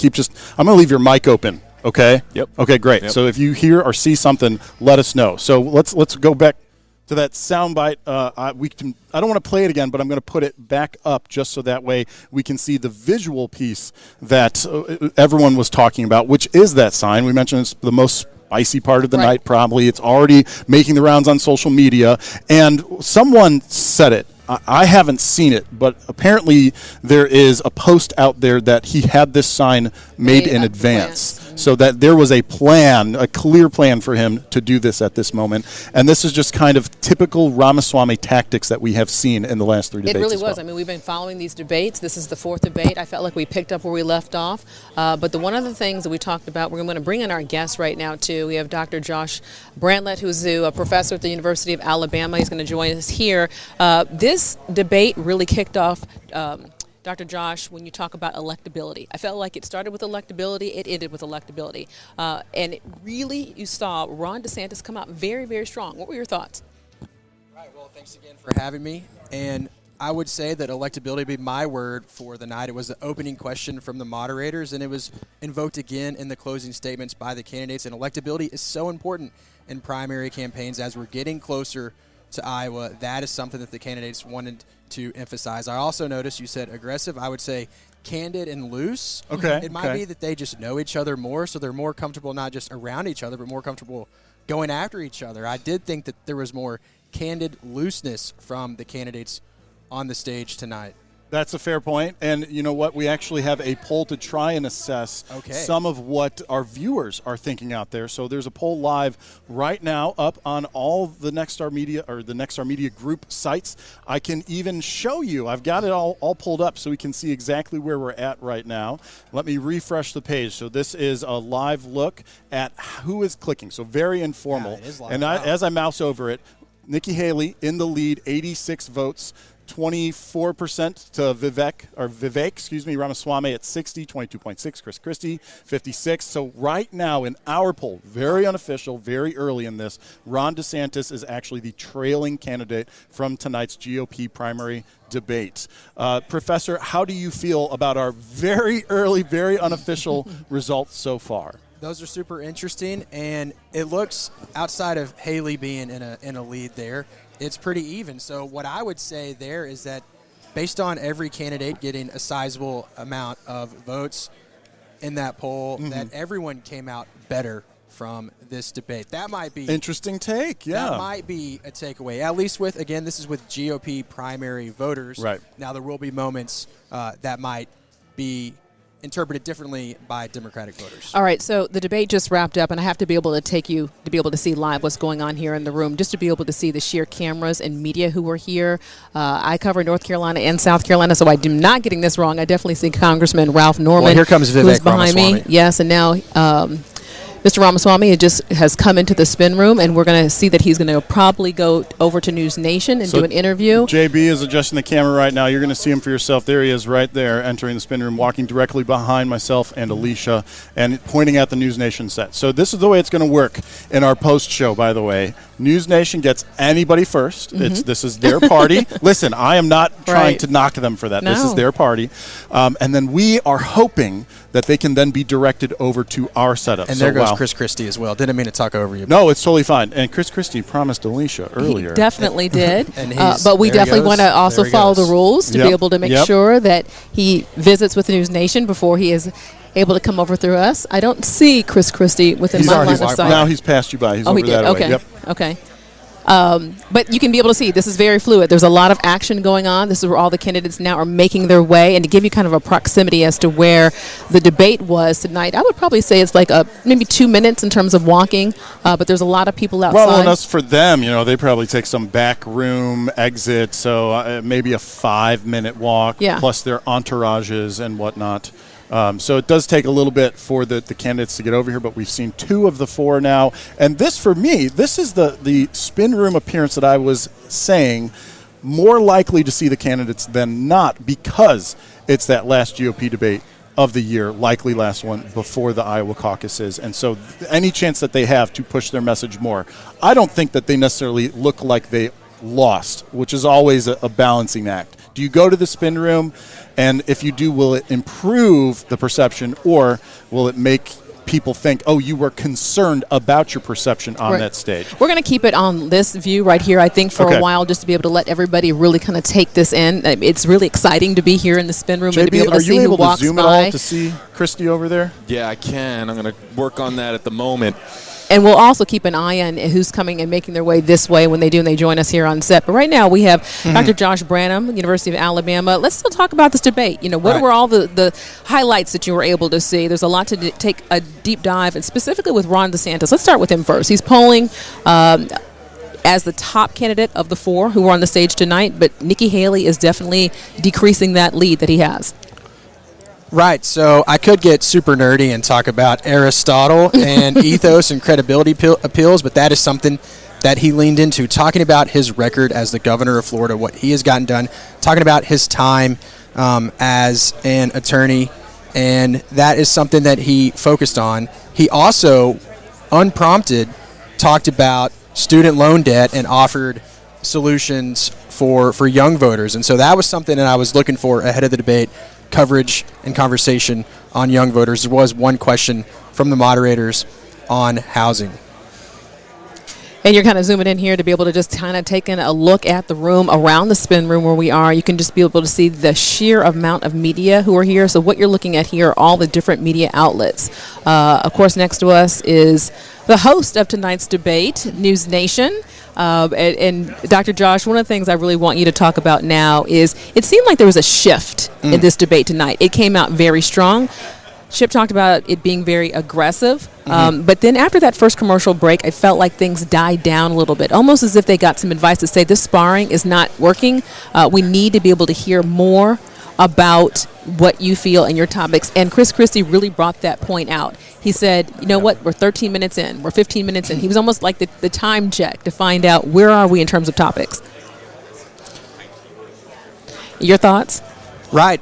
That was something that Christie continued to do was mention this is the third debate, the fourth debate, or I've been listening to this since the third debate. One thing that's interesting about debates in the current media environment is that while many people will watch the entire thing, you might only catch bits and pieces on social media or on the local news afterwards. And so when it comes to who won or who lost, candidates, I imagine, would feel good about at least one or two things that they said. They can be snipped for social media, for instance. So there were a lot of those moments that could go around social media, be on the news tomorrow, and that is why the spin room, there is social scientific research about the spin room. Post-debate coverage does matter. The most famous example, and this is historic, was in 1976, Gerald Ford had a comment about Eastern Europe, and people who only watched the debate didn't think it was a gaffe. But then the post-debate coverage pointing out that he was wrong about what he said about the Soviet Union dominating Eastern Europe. That then influenced perceptions of how Ford did in the debate by watching that post-debate spin. So it is important strategically for the candidates to be here no matter what, and it's pretty exciting to see them as they file in. And so far, only two of them in this spin room right now, Vivek Ramaswamy, Chris Christie. We're still waiting to see if Ron DeSantis or Nikki Haley will enter. I know, Alicia, you have a long relationship with Nikki Haley, just having covered her even before she was a governor in the state of South Carolina. Right. So if we're able to get her over here, you're ready to catch up and ask some questions, right? Really to be able to talk about the issues and especially giving more context, which she tried to explain a little bit tonight on the stage. But also, too, I think it's interesting to be able to see the relationship that we're starting to see with some of these candidates. When you saw Ramaswamy come hard for Nikki Haley and question her intelligence, we saw Chris Christie as the candidate who really came in to really help throw her a bone. And I believe we have a sound bite that we can be able to play for you to be able to take a listen as to what happened in the debate. Yes, and I believe it is this one right here. Let me push this button and see what happens. Oh, it's because I muted it down Rivals here. become running mates. There we go. You do this at every debate. You go out on the stump and you say something. All of us see it on video. We confront you on the debate stage. You say you didn't say it, and then you back away. And I want to say what? Exactly what I said, Chris. I'm not done yet. Well, this now is look. This is nonsense. This man is spewing. This man is spewing nonsense. Let me tell you something. This is the fourth debate that you would be voted in the first 20 minutes as the most obnoxious blowhard in America. So shut up for a little while. I'm going to respond to that. We're going to let you respond to that. We're going to let you respond to that. I'll take that. I want to say something else. We're now 25 minutes into this debate, And he has insulted Nikki Haley's basic intelligence. Exactly what you said. Okay, there is one of the many bites that we have pulled from this, but talking about, we covered a couple of things related to this. Chris Christie, and the different stance that he took, him becoming defensive of Nikki Haley, not a first for him, and he's done that in past debates as well. But this, honestly, this is the reason that I used the word aggressive, was because of Chris Christie's stance. When I look at his performance in this debate as compared to past debates, he definitely tried to capture more time. Yes. And you know, like you said, was watching the clock at certain points too, and saying, "Oh, it's been this long, and you guys haven't even come to me yet," or "You did this thing." So that, especially towards the beginning, is really what captured my attention. Yeah, and Dr. Josh, you've been watching these debates. This is the fourth debate tonight. I felt like we saw a different Chris Christie. What it reminded me of was Chris Christie in 2016 in a primary debate against Marco Rubio, the way that he was going after Vivek Ramaswamy. It reminded me of 2016 and him playing that role of going after another contender. And he obviously did not get the candidacy in 2016, but he did get an administrative position. He got a lot of support from Donald Trump as a result, perhaps, of going on the attack to take out a different candidate. There could be some kind of similar political positioning happening now as well. The amount that he was defending Nikki Haley specifically, I mean, it doesn't necessarily raise his candidacy up, but it does raise hers up. It does, but I think you bring up an interesting point in terms of which candidates are going after which candidates. And the factor tonight, a lot of people wanted to be able to see more candidates come for former President Donald Trump. And do you think that we saw that? Well, I do think that the moderators asked more Trump-leaning questions and did try to push a bit more, but it was one section, really. So overall, yes, I would say we saw more of that. But it still was not really attacking that big elephant not in the room. Right. We had the lead-off talking about poll numbers and how they compared against each other and in the states and then ultimately against Trump. And then there was the Trump section, and that was pretty much it, other than Chris Christie, of course, bringing up, now I'm going to bring up a soundbite, bringing up Trump pretty early on. So take a look at this one.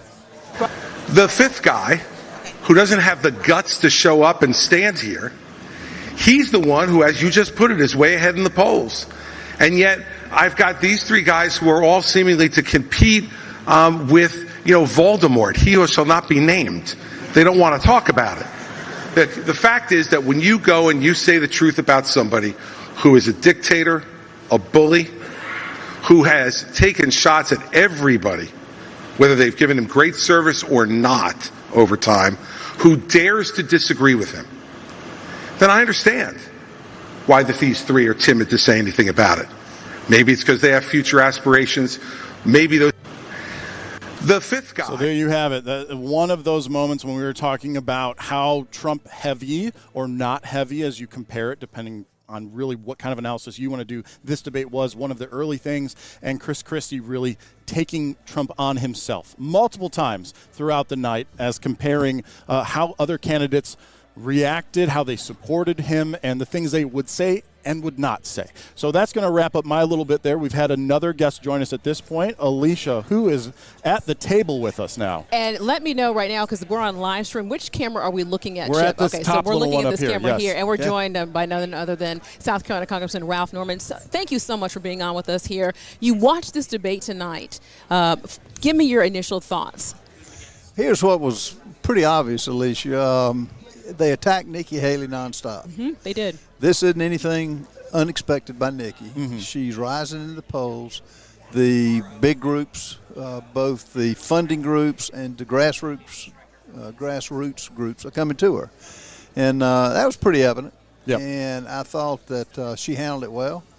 And it's not something that this will continue, because she will continue to go up in the polls. Were you a little surprised, though, because I felt like the first 15 minutes of the debate was very aggressive. It seemed like they took a commercial break. I don't know if everybody had a kumbaya moment and came back and said, let's bring it down a little bit. But those attacks came from all angles. It seemed quite aggressive. Do you feel? You said she handled it well. There was even the one point where she took the moment to thank everybody for all the attention because of those attacks early on.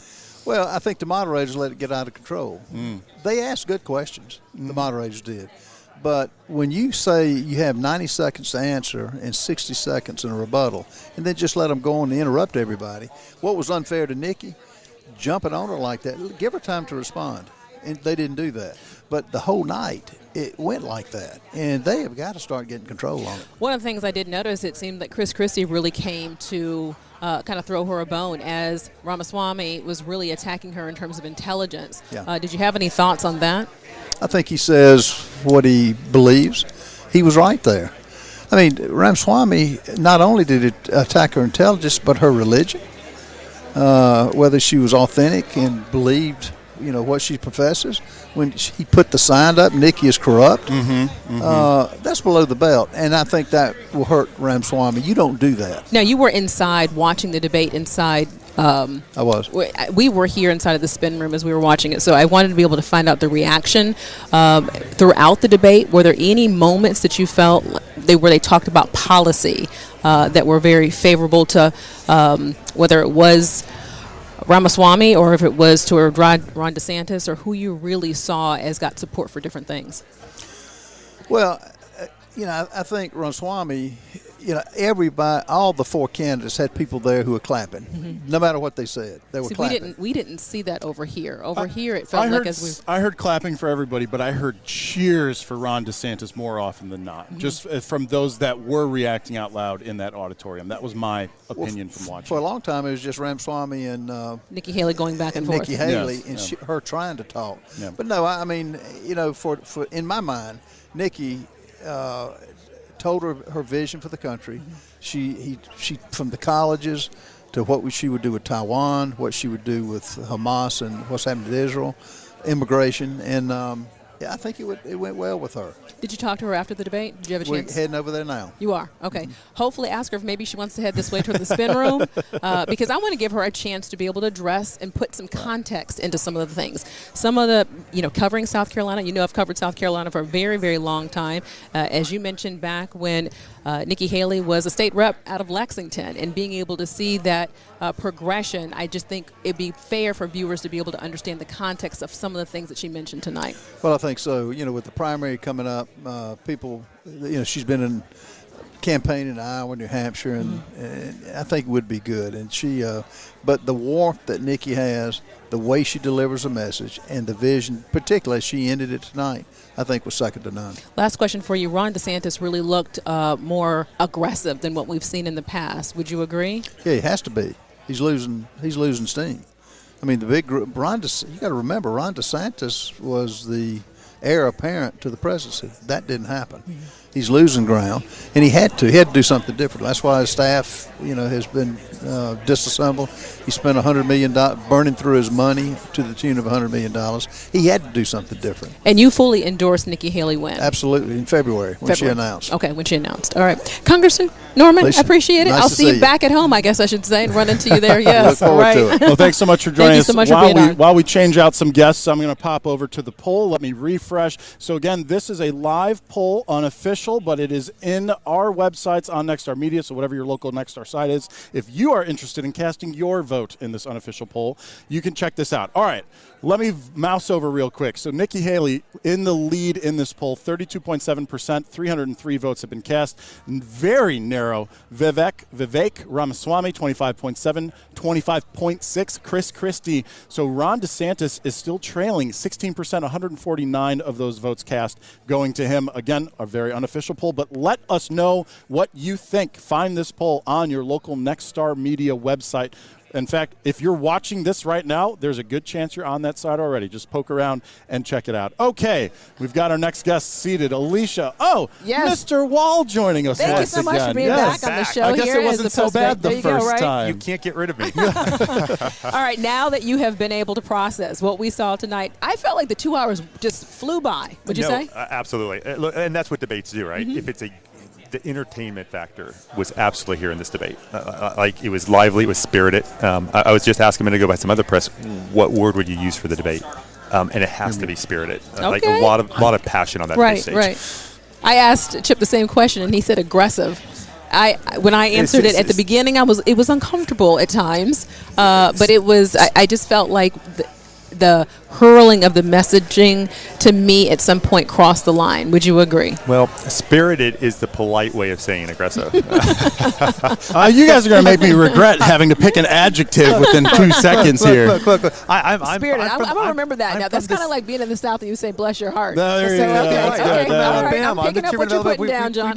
We know how to do this. All right. Okay. No, I think when I looked at the debate, going a little bit deeper into that spiritedness or aggressiveness, I think the candidates got caught too much talking to each other and not talking to the American public. Yes. And when you're on that debate stage, it's what I keep in mind every time I'm in a press interview, right? I'm not really talking to the reporter. I'm talking to the viewers. And I think the candidates forgot that. So, and I kind of brought up a little bit more when we were dissecting my choice of aggressive as an adjective. And our professor, who is kind of helping in with analysis, he was saying that in his view, it might be because this is now the fourth debate. It's not so much that they've changed their stance, but they've got more comfortable with each other. And so now they're looser, and that's why so much of that discussion happened towards people instead of the people. Well, and there's personalities and grudges coming into the debate. Well, of course, yes. These guys, they know each other. They've been on debate stages. They've been in Iowa campaigning together. Like there's those grudges are starting to form that then come into play on a stage. Which is interesting you said that, because I felt like when we started the debate, we just picked up where we left off from debate number 3, going into debate number 4. It really started with that high energy. I also want to point out, too, that John Wall is the GOP chair here in Alabama, youngest chair to be able to be the GOP chair here. But and just kind of give us some insight as to what that means, because this debate, you put a lot into having this debate happen on the University of Alabama's campus. No, and that is one thing. The opportunity to have a debate in Alabama, obviously for us, was a great opportunity. First one in Alabama history. We loved having it on campus. Would have liked to have seen the candidates also talk a little bit more about the issues affecting young voters. I thought that would have been a great opportunity with this debate. That opportunity was missed, but very much enjoyed the process hosting the candidates here. One thing we know for sure, I don't think any of these candidates are going to forget their debate, their night in Tuscaloosa on the debate stage. That is true. I mean, that is definitely a statement there. Was this bigger than what you anticipated in terms of the high energy that you saw after the debate? There was so much passion in state before the event ever started, and then that passion just rolled into the audience. It rolled onto the stage. You saw it in the candidates, that aggressive, passionate, spirited arguments. And no, I think this one thing that for sure came out of this debate is there's a lot of passion involved with it. From everyone involved, the audience as well as the candidates on stage. And I like to see that. We want to see people involved in the political process and excited about where we're going. Well, I'm excited about the spin room. So I've been watching our Eye in the Sky cam that JB Biunno has been controlling. Elizabeth Vargas, you're seeing there in the bottom left. She just left the stage with News Nation, so she was that first post-debate show interview that they've had. And look who is in the hot seat right now, Vivek Ramaswamy. So he was over getting some touch-ups done. That's very important in television, by the way. And we are hoping, I told you pre-show, that the way it works is they go there first, and then we have a shot. So we may be able to hear from Mr. Ramaswamy here on our own post-GOP debate live stream. And again, we have a poll up. So if you have an opinion on who you think won, check that out. Cast your vote. We might even let him know if he steps over here, just how that's going. The poll results, did you hear when I gave that update as you were sitting down? I was. I found them very interesting. And of course, internet polls, oftentimes, it's not necessarily scientifically accurate. Not in the slightest. And I'm trying to qualify that. But what it does say is it measures the passion of the support for that candidate. I do want to ask you as the last question before you head out, were you surprised that not much of the debate was spent on, one, candidates going after Donald Trump, and two, being on a college campus, it didn't really seem like we had a lot of play with the younger voter? Yeah. No, though the Donald Trump doesn't surprise me. The candidates at this point, I think most of the candidates on the debate stage know that it's going to be very hard to overtake him at this point. And there's going to be a hesitancy to be too negative against someone who they see as a presumptive nominee.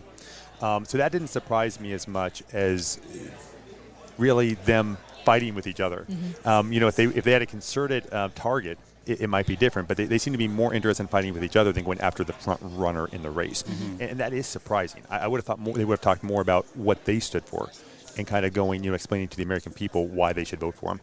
And for me, what a missed opportunity for Republican candidates not to bring up young voters, not to bring up that they're on a There were college so many campus. students in the room. I Yes. think that that was something that I felt like was really missed. We had students who were here as part of our pre-show. We had students who wanted to really find out kind of what's in it for me in that factor. We have this big debate here on a college campus, but it really didn't seem like the candidates focused on that. Yeah, I would agree. And for me, that is a missed opportunity. But hey, look, the bottom line is this was, being broadcast to the entire American public, and that's how they answer the questions. I'm going to interrupt you guys because we talked about Vivek being on stage, and we have found that live feed. So we're going to dip in just real quick to News Nation's coverage to just see how that is going for him. All right, let's take a listen.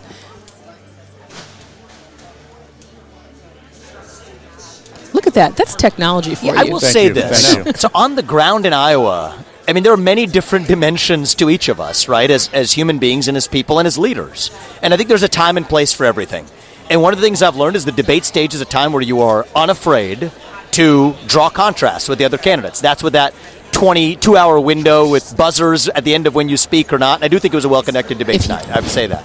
But I do think that it's still a format that's about drawing contrasts, and that means that you need to show the American people that you are willing to fight for this country.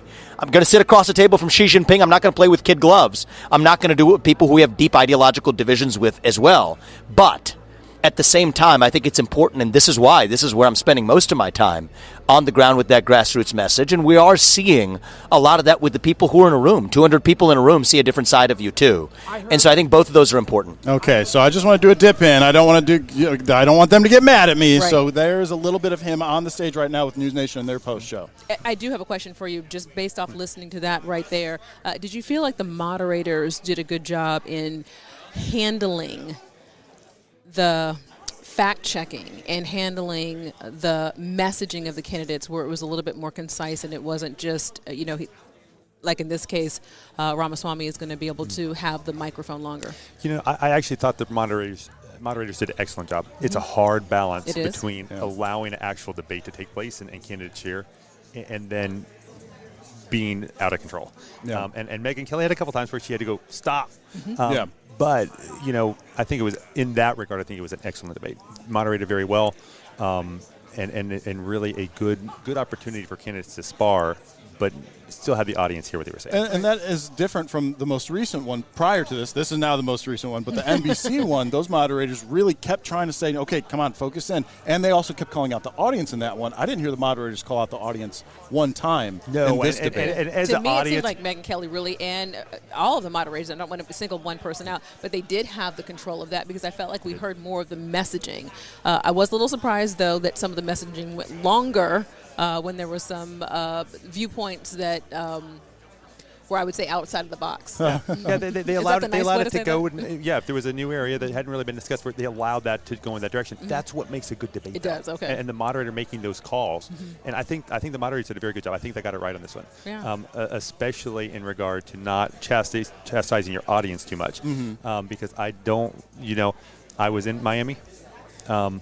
I'm an audience member. I don't like to be told to be quiet. I have one more question for you myself. I didn't hear much about Alabama in this one. I didn't hear much about universities in this one. These two huge components of this debate. Yes, for sure. And I can understand the Alabama being less of a focus. Obviously this is a national debate. I would have liked to have seen more on the student and weren't young you the one people talking about I hope they bring up the sports team?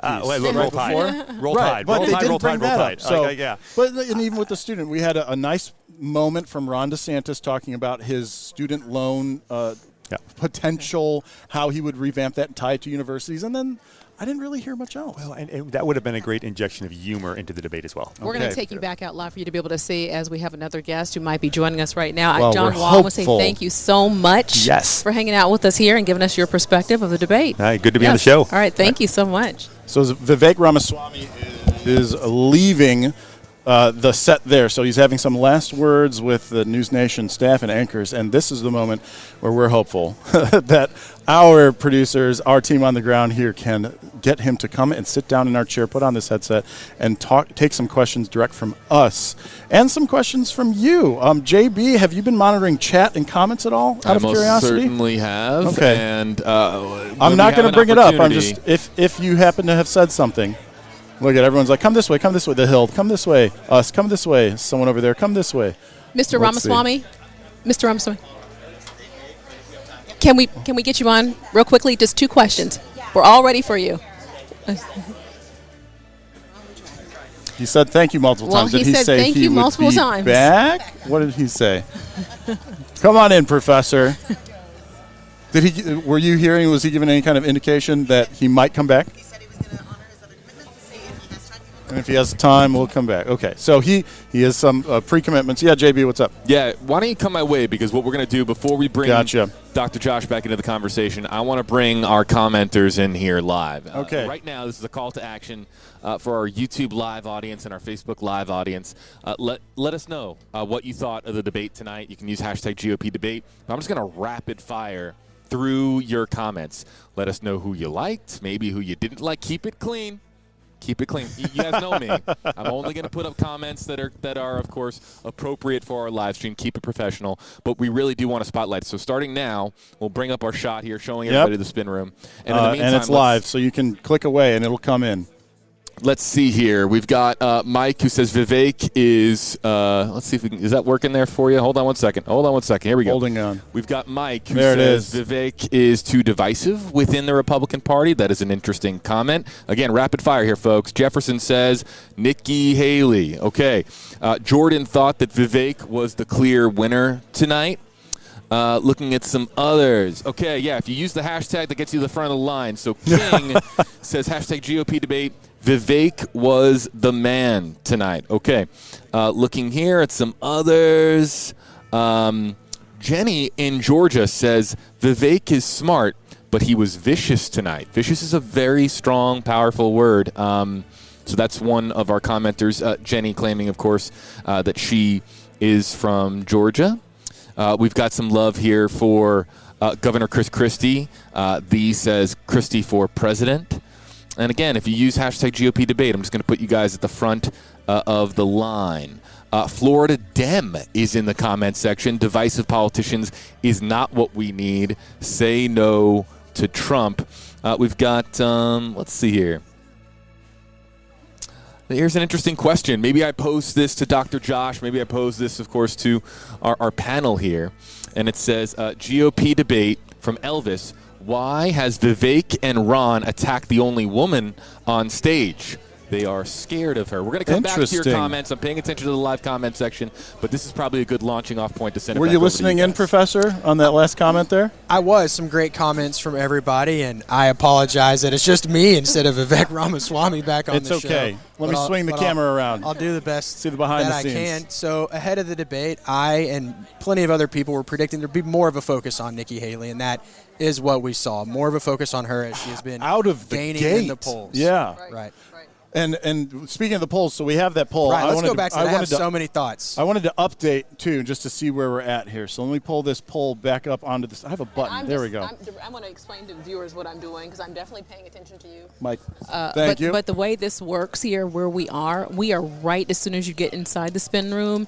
And so the action can either go right past us or we can be able to grab some of the candidates. Hopefully we see right now that Vivek Ramaswamy is still doing interviews, so there might be a chance for him to come back this way, but that's what I'm looking for, to be able to see who's in the room and kind of navigate that. So here's the poll, Professor, and this is updated. So at the moment, it's still very similar. 31%, Nikki Haley, the slight lead, 507 votes. Vivek now in second, 26.7, which is nearly tied with Chris Christie, 418 to 436. 18-vote difference on this poll. And Ron DeSantis still polling in fourth, 270. So he's at a little more than half of what Nikki Haley has. So that would mean our total votes are about 1,300 at this point. Well, 270 is all you need in the Electoral College. That is a nice reference, as it would be.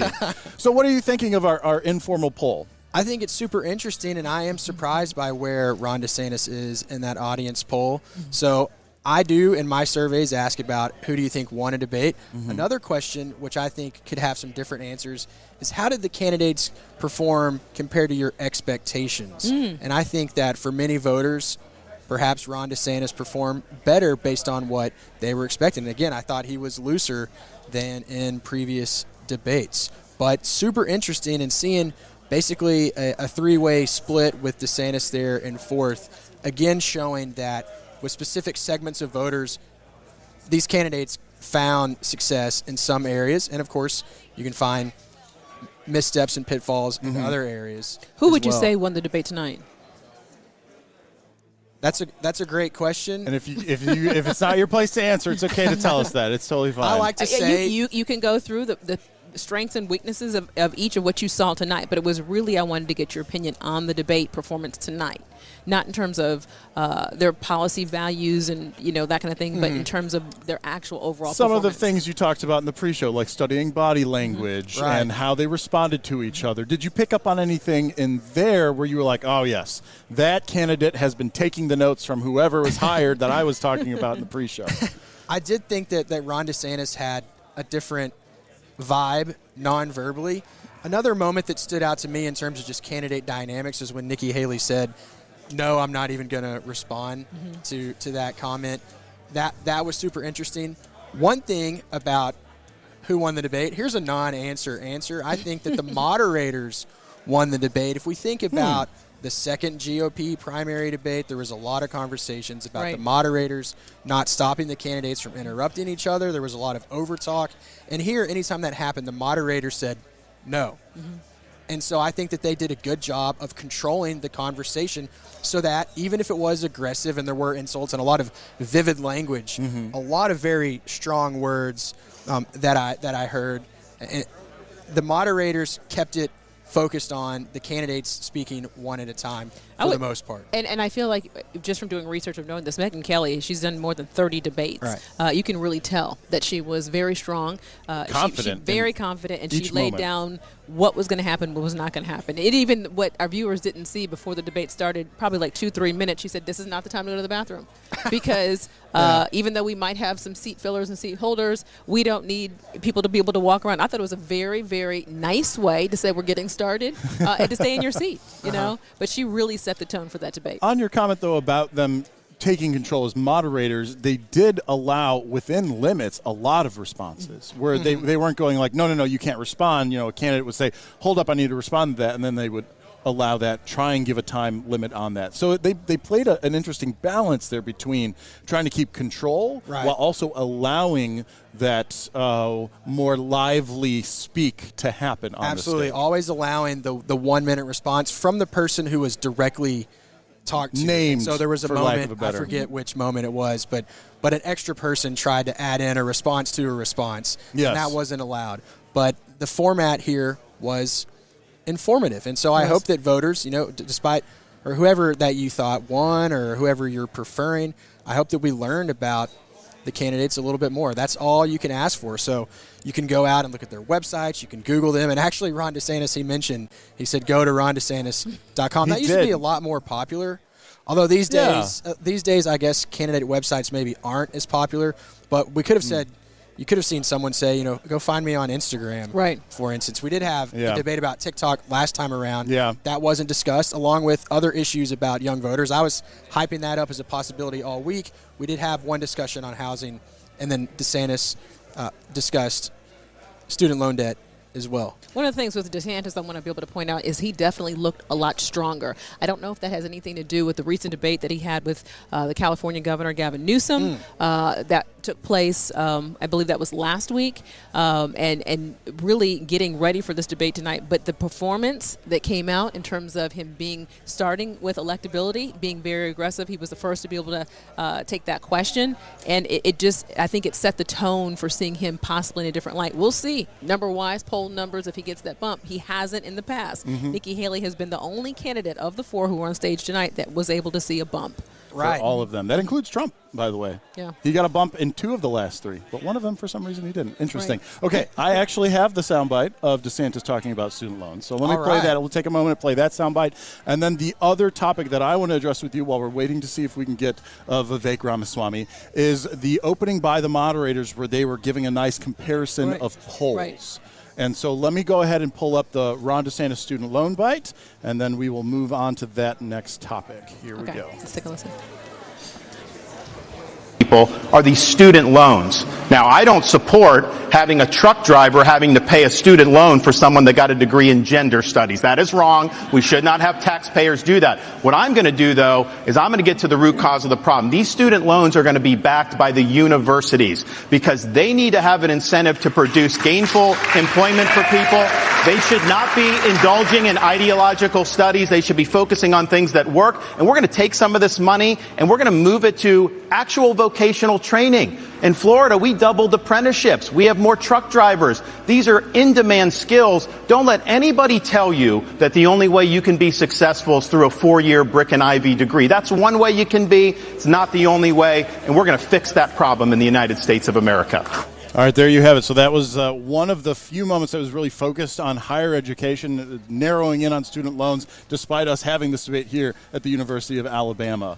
Did you notice any other moments where they really dug into the pertinent surroundings, college, university, student loans? I also didn't notice too much on the economy, despite it being such a high priority for students. Real quick before we get off of Yes. student loans, though, or programs, but there was another piece that Bite did not talk about, and he said, depending on your major. And I wasn't quite sure. I wanted to get your take if that was taken well, because I can't remember what the major was, but he made it seem as if it wasn't. He said, we're not going to pay back student loans He said gender studies. for gender studies, Yes. right? And I just feel like, you know, if that is important to a student, you know, is that crossing the line of saying something that is as important that you want to major in shouldn't be? I mean, his comment was really about the fact of the way the loan repayment with the Biden administration is going is it doesn't matter what you studied. It's getting paid back by tax dollars, which would be your truck driver, so your non-university. I don't know if it was specific to that major. Okay. I think he was more calling out. I thought, yeah, it was just basically saying easy majors we're not going to be able to pay. Is that how you took that? That's how I read into that. And I just felt like how do we know what's easy to one person might be hard to somebody else? I mean, I went to Clemson University, so I know a lot of people who took thermodynamics that can, or mechanical engineering that can be able to do thermodynamics, but they couldn't do a speech to save their lives because of what their specialty is, you know, whereas for somebody like us as journalists, a speech class is probably an easy A. Yeah, So I think when you look at what is the value, I didn't know if that fared well, you know, in terms. No thoughts? Okay. We can move on. Well, I was thinking, is this my moment to offer a full defense of higher education in general? I would say, though, that when talking about young voters, it's easy to just focus on college students. And so it is important to remember that there are plenty of 18 to 23-year-olds who aren't in college, who are pursuing alternative paths, whether that's trade school or going straight into work, going into the military. And so it is important to think about everyone who is a young voter. I will say, though, that if you're a young student and you're interested in studying political communication, then, hey, come to the University of Alabama and study with me. All right. Okay. Cheers to that. All right. I was going to play one more soundbite, Olivia. Is that okay? Okay. So this was the other topic. So this is how the moderators opened up the debate talking about poll numbers. On stage tonight, 4 candidates, all vying to become their party's nominee. And given the state of affairs in our political system right now, one of you might very well do it. Even many Democrats now admit that President Biden is a weak candidate, just as many Republicans acknowledge that former President Donald Trump's multiple legal troubles could imperil his quest for a second term, all of which means one of you could wind up the leader of the free world. Having said that, Mr. Trump is nearly 50 points ahead of all of you in the national polls, 29 points ahead in Iowa, where the GOP caucuses are less than 6 weeks away. And so, as Republicans get ready to vote on whether any of you might be preferable to Mr. Trump, we begin with the question of election. Started. On stage tonight, 4 candidates. There you have it. That is how they began the debate, really breaking down the poll numbers. And I myself, polls are a tricky thing because, as many candidates will say while they pay attention to them, it's not until people begin casting votes that actually matters. Speaking of polls, I'm going to bring up our poll. Let me refresh just to see where we're standing here before we jump in with our next guest. So this is our very unofficial Nexstar site poll where people can go and click a button to tell us who they think won. Nikki Haley's lead in our poll has reduced a little bit, but she's still holding on to that first place spot, 29.9%, 626 votes. Chris Christie has moved into second on our unofficial poll. That puts Vivek Ramaswamy into the third spot. Ron DeSantis has been pretty steady in that 16% as I've been refreshing this. Again, incredibly unofficial. So I believe, speaking of Ron DeSantis, we actually have somebody joining us from the Ron DeSantis camp. Who do we got, Alicia? Oh, so this camera is the live one, Right. but you can look at us. Don't worry about that camera. And this is Andrew Romeo. You are his campaign communications I am. director. Right, so you can give us some real insight, because there's a question that I really want to know. This debate that he had with Governor Gavin Newsom with California, what they call the blue-red debate. Yep. To me, I felt like it really prepared him for tonight. Would you say that? He came out very aggressive. He came out very strong.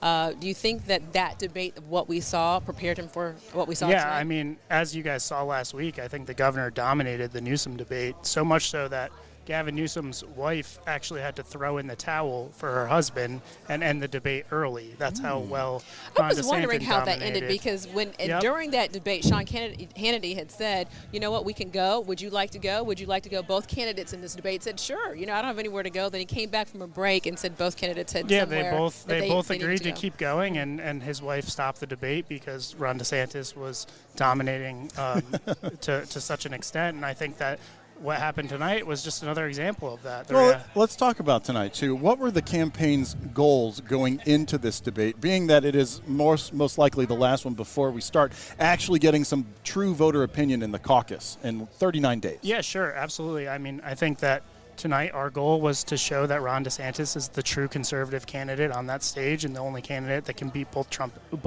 and Biden. Okay. And I think he showed that tonight. And I think it was a great night for him, getting out his message, his agenda of how he would reverse decline in America. And I think the person that had the worst night on the stage was Nikki Haley, by far. She was no-show Nikki tonight. She this was the first night where she was really in the spotlight, where people were really looking at her, looking to see if she could handle it, and she showed she absolutely couldn't. She couldn't answer any questions. She didn't want to answer any questions. She wanted to be in the background of this debate. And then when she got called on her record, she had no explanation for it. So no explanation for sending love letters to Chinese ambassadors, no explanation for not protecting girls from having to share bathrooms with boys, no explanation for how she's a tool of her liberal billionaire donors. Andrew, let me stop you real quick. I want to be able to ask you something specifically, though, because as these debates have progressed, it seems to a lot of viewers that Ron DeSantis and Nikki Haley, that the feud is starting to build up. Is that something that was planned? I mean, you being a surrogate for Ron DeSantis, did you guys have a plan of action going into this, saying that DeSantis was going to target more on Haley to be able to really show voters where she stands on issues, or did that just happen on the debate stage? I think the debate just kind of played out that way, because the reality of these debates, what the governor tries to do is articulate where he is on issues that are important to the American people. So whether it's China, the economy, energy, he talked about all those things tonight. And the reality is that him and Nikki Haley could not be more different. And that's what the contrast is that you saw tonight. So he's really trying to be able to show I'm different from Haley in more ways versus more of an attack. Sure, and it's not really that hard because she's so liberal. And the reality is there's a reason why all these liberal billionaire donors are stepping up and donating to her campaign.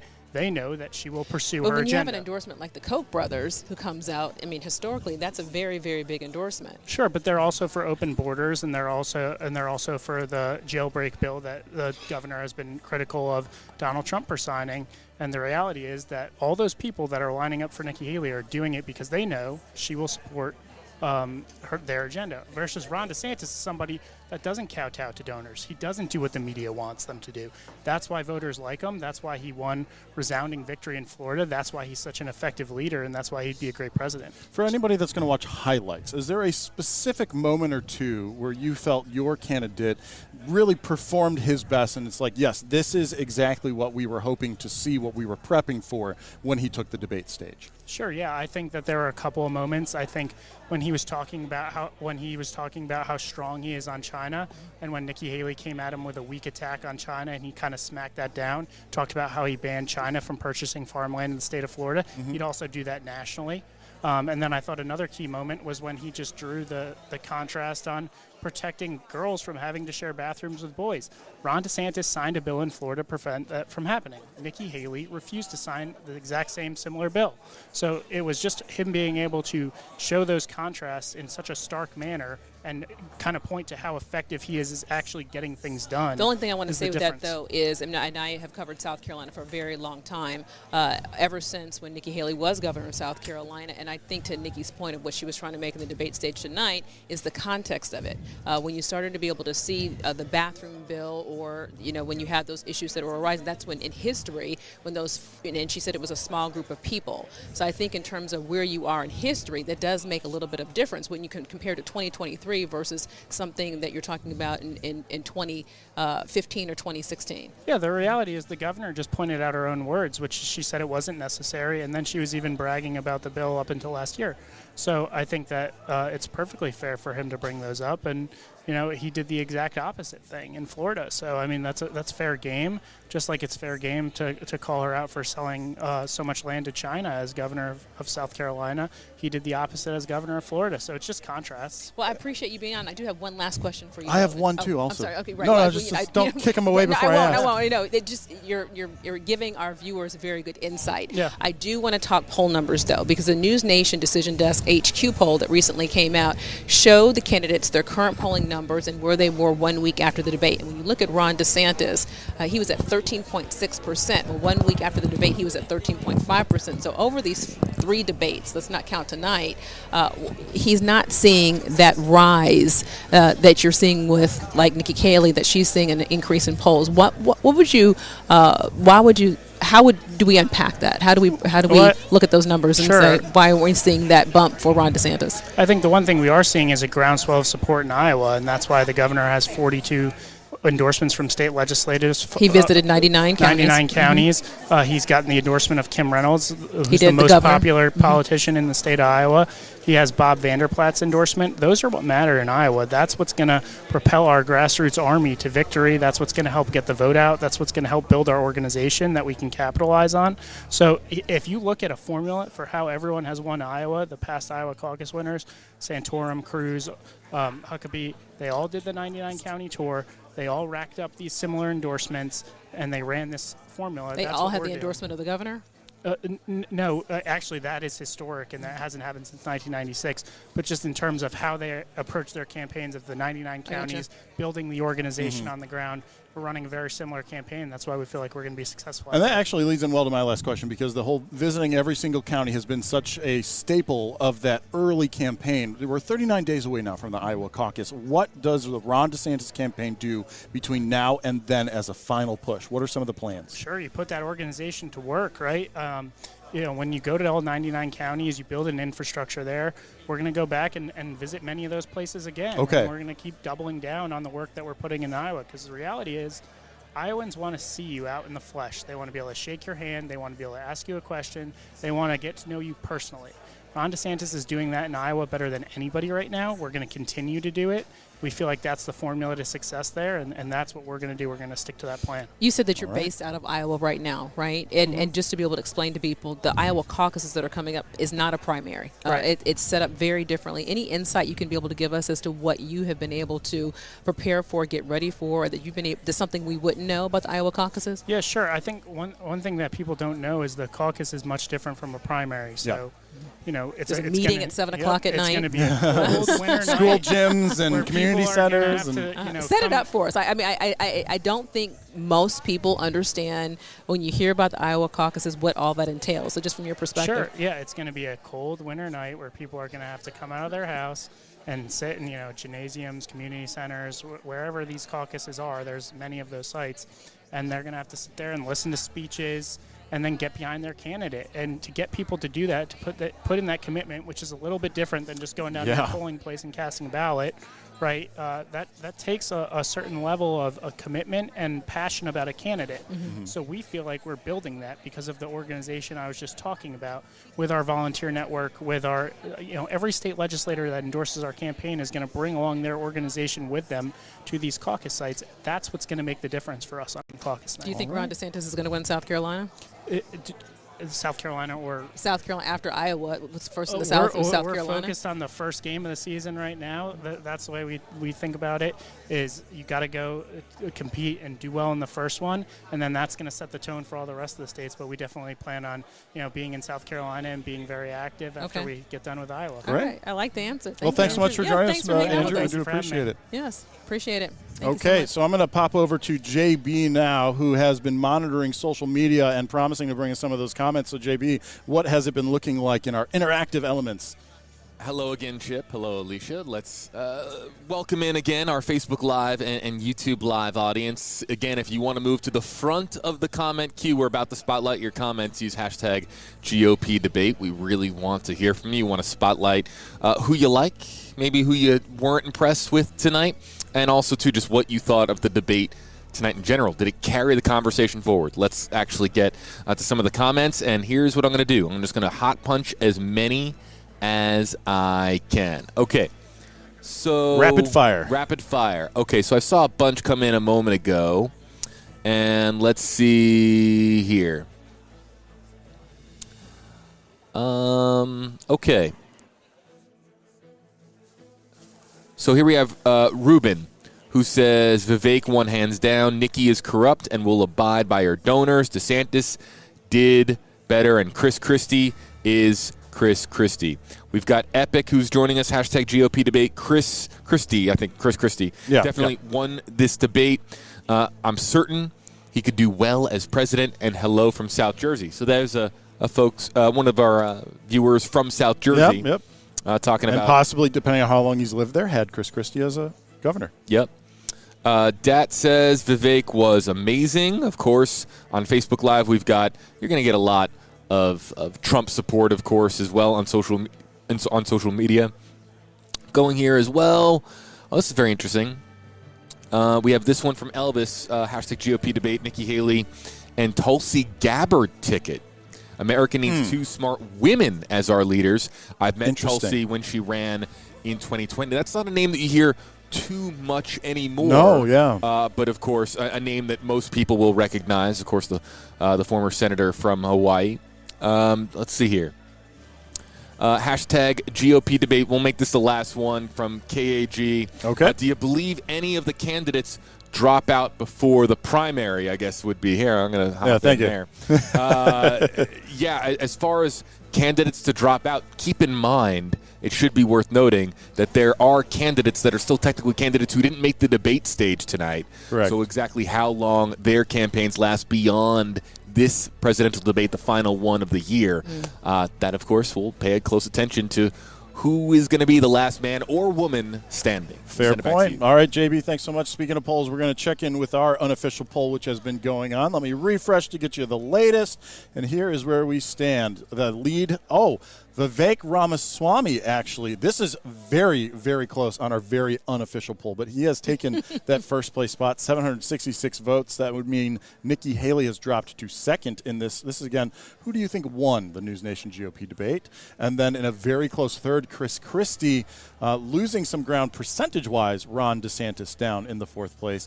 Very, very. I can't emphasize this enough how unscientific this poll is. It is a single-click thing. We're just trying to gather your opinion. It is a social media poll. So take it at not even face value with a bucket load of salt. But nonetheless, we are hearing your voices through these clicks, and we appreciate you guys taking the time to join us through the interactivity, just as we appreciate our The Hill partners taking the time to join us up here on our live stream stage.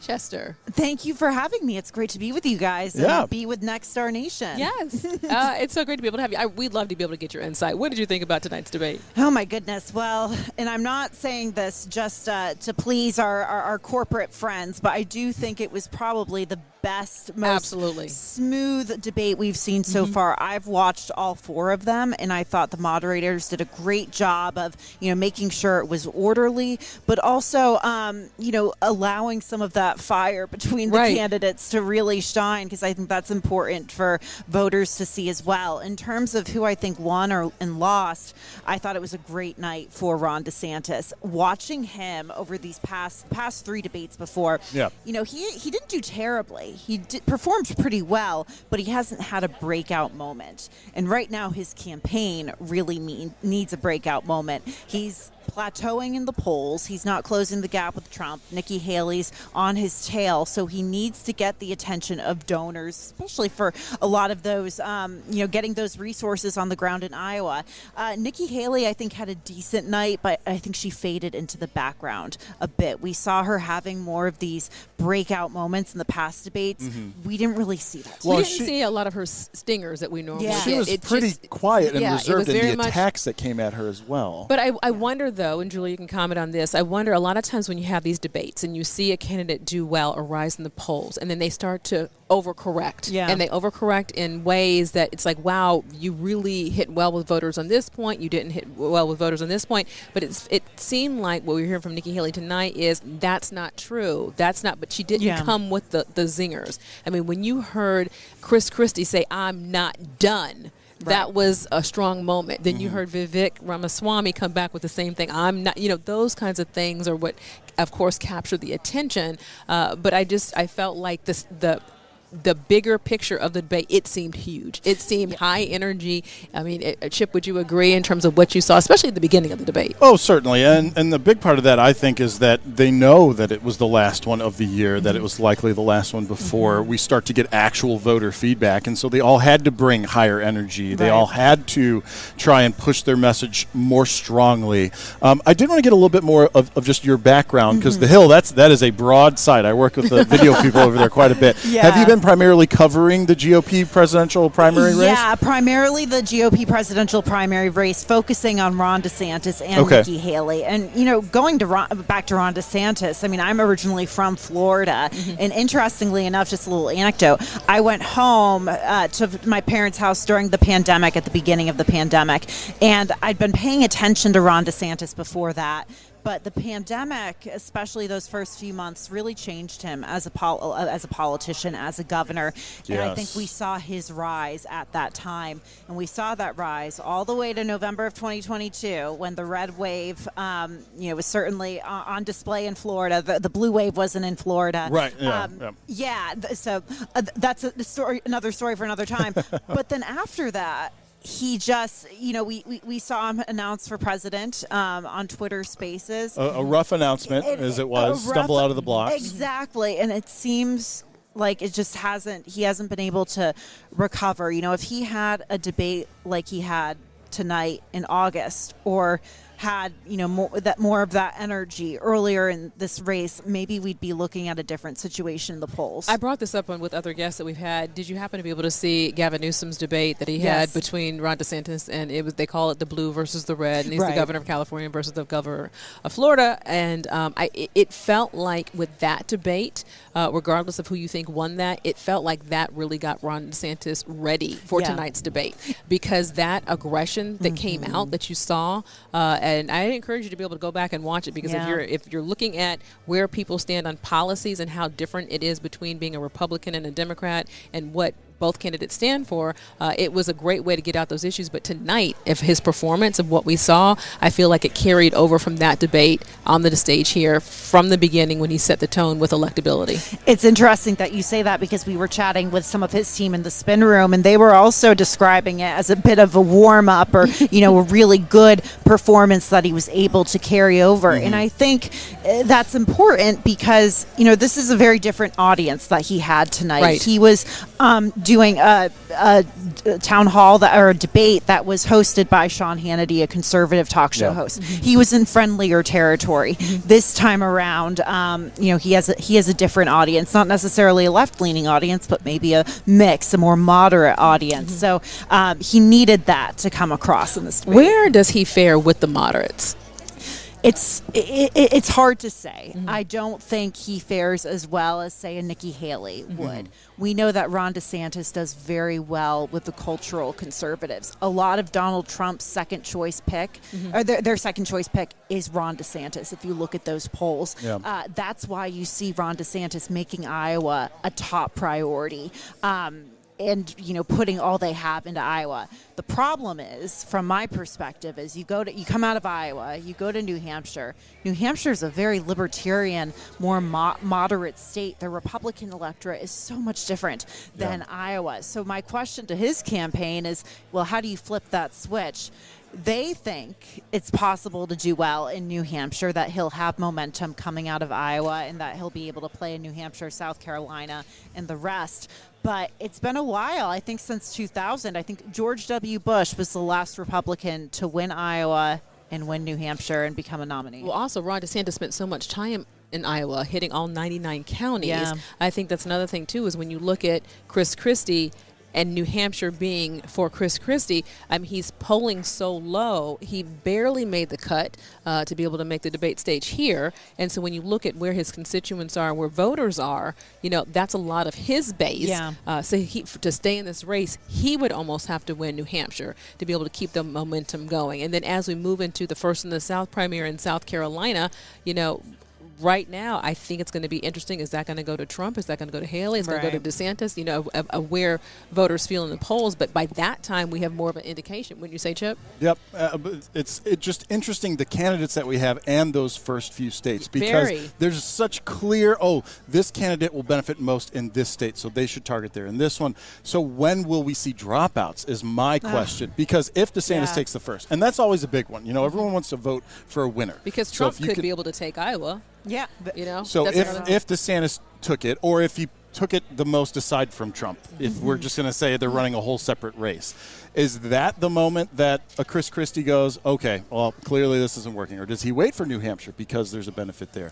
Nikki Haley, does she wait for South Carolina? That's my question. So for DeSantis, I think at this point he can't drop out before, or he could if he wanted to, but I don't think he feels that he can, because they put everything into Iowa. Yeah. They can't give up now. They have the endorsement from the governor of Iowa, so they need to follow through. On Nikki Haley, she's definitely had more of a broad approach, focusing on Iowa, New Hampshire, and South Carolina, sort of all equally. I think Iowa's going to get some more love in the next couple of weeks just because they're first. But, I think it's going to really depend for her what happens in Iowa and New Hampshire. For Trump, look, I don't think if the others do well or do better than expected in Iowa, I think he'll continue to fight it out. So it's hard to say when you see the dropouts from those guys. But as long as these candidates and campaigns have money and they can spend it properly, they're here. One thing that I've talked about with friends is, regardless of the Trump factor, if he becomes the nominee, these candidates have gotten experience doing this. They've gotten their name out there. If Trump were to win and be president, this is his last term. We have that in there. And so they could all just be setting themselves up through those efforts for the next presidential election. And I have to get this in because Chip just brought up the Trump factor. Donald Trump, looking at 4 criminal cases, he has 91 felony counts. Yeah. He has a host of court dates that are scheduled and butted up to these primaries. So I think one of the questions, too, from a voter's perspective is how is he going to juggle his court date schedule with the primaries and what's going on there? So it's such a unique situation, and I can't believe I'm saying this because I wouldn't say this about any other candidate probably, but for Donald Trump, in a way, these court dates aligning close to the campaign dates and primary dates, in a way, I could see it benefiting him. Really? Particularly with a Republican primary electorate. Because, there is the argument, and this is a very valid argument, he's stuck in a courtroom. He's busy figuring this out as, Haley, DeSantis are out meeting with voters. But Donald Trump gets free media out of all of this. And he turns every single one of these opportunities, whether it was the New York case, the Georgia mugshot, the announcement of these indictments, he's turned them into campaign events. Right. And it's worked in his favor, and his base, the GOP primary base, seems really ride or die at this point. Well, Julia Manchester, we appreciate you coming on with us from The Hill, our partners here at Nexstar Media Group, of course, owners of The Hill, too. But just really appreciate your insight. Yes, thank you for having me. Great to be here. Thank you. All right, we appreciate it. So Vivek Ramaswamy has left the room. Chris Christie has left the room. Nikki Haley never entered the room. Ron DeSantis never entered the room. So we're at the point where I'm not sure if we're going to be getting anyone else to come on over and sit down besides our own personal analysts at this point. But before we end this live stream, I do want to bring our poll back up one more time just to see where it's at, to see if the unofficial, super unofficial leads and sources have changed at all. So here it is. I just refreshed this page, and in the lead, Vivek Ramaswamy is 943 votes, 30.3. So he was third, then second, now first. And then Nikki Haley still in second. Strong showing on this, 891, 28.7, 26.2. Chris Christie. Ron DeSantis actually kept dropping percentage-wise in this debate. Are you sitting down because you want me to talk to you, or do you just sit down? JB sat in a weird spot for me. Yeah, I like to. I'm throwing you off your guard a little You bit. are a little bit. You're out of your yeah. spot. So there's that poll, and now I'm going to put him on camera just because he sat there. Yeah. It's like the big old families right here. Fix the tie. And, got to look good next to the two of you. And we got to let people know, too, what was our nickname for our team? It wasn't the... Our stream team. The stream team. Yeah. That's what it was. Yeah. I love that. Yes, guys, it has been great working with you. I want to be able to say that, getting to know you guys over the last couple of days, last couple of weeks of us planning going into this, and just want to thank you guys for hanging with us tonight. All the interaction that we were able to see. Any final words, JB, as we say goodnight? I wouldn't say this just to say this. I'm actually going to legitimately say this. I mean it. Shout out to Nexstar, News Nation. I mean, this was quite the professional event. And when you're talking about News Nation throwing their very first presidential debate, there's a million different ways things can go wrong with an event like this. And this has just been top notch. It's been an honor to work with the two of you. It's been an honor to work with our incredible team, the three over here. I'm excited to see what is ahead for these candidates, and excited to see what's ahead in 2024. Well put, sir. 2024 is going to be exciting. Chip and JB. What do you guys think? What do you guys think of just the spectacle of being here? How grand this has been for the two of you? I mean, this whole thing, this live stream, it was an idea thrown out like 2.5 weeks ago, and then like 2 weeks ago, oh, here's the team, figure it all out, and getting all the equipment here, getting it set up, just making it happen. That it was embraced from the start, that the idea was brought up at all. I love within this company, within this space at least, that we have now proof of concept, another way that we can provide coverage to our viewers, to our local sites, to those that are more internet-minded than necessarily broadcast-minded. We're really bridging that gap here. So for me, it was really this experience that I was most fascinated by, and I really hope that we can continue doing this for everybody out there that has loved to watch this type of journalistic coverage of such an event. Right, and I want Chip to be able to close out the show, but I do want to be able to say just this one thing, too. I mirror what you said. This is my first time on a live stream, my first experience with this. So for me, there was a lot of learning curves, even from learning how to wear these headsets and feel and what it feels like. And these guys were laughing at me the whole way, like, just Alicia, put the headset. It is kind of low, actually. Yeah, that's better. Keep putting the microphone up. So, I'll get better if we do this again. But there was a lot. This was just so cool to be able to see how you two have worked together and you built this set in front of me. I was going to ask you, didn't you do this I in a time never put lapse? it. I did get it. I Phone's thought we had over a there time somewhere. lapse, so we'll have to put that online somewhere. It but exists. You know what really helps us? The more you interact and use that hashtag GOP debate, and you let people like and know that you like to be able to watch this type of live stream, we'll be with you maybe next time around. I know these two well. I'll probably go back to my day job. Do you close out a show saying a certain? Do you have like a tagline? No, but I want. That's why I was interested to hear a way to end your live how he's stream? going to close it out. I'd like to invite our three wonderful producers to come just behind us, because this again, team effort. This was a full team effort. It takes. Teamwork makes the stream work. Right, and let's give everybody a couple seconds. You guys can use my microphone. Olivia, just say hi. Olivia, just say hi, where you're from. Hi. Okay, news director out of Ohio. Call letters. Ohio, WDTN. Okay, there you go. I love giving shout-outs, so come on, come close. Use the microphone. There we go, Tanya. I'm from Charleston, South Carolina. These guys are the best. They've made it a wonderful experience. I'll give her check later. Okay. Sophie. Hi, Sophie Brams from Charleston, South Carolina, and this was just an amazing experience. We had a lot of fun. I hope you guys did too. Okay, what's our hashtag, y'all? GOP With some debate, excitement. We're ending the show. There's a bunch of people's hashtags. GOP debate. So you don't have like a typical, you always say this at the end of a live stream? No, I'm the only one? Well, then I guess I get to say it. I rarely end live. I guess I get to close this out. Until the next live stream, I'm Chip Brewster. Take care, everybody.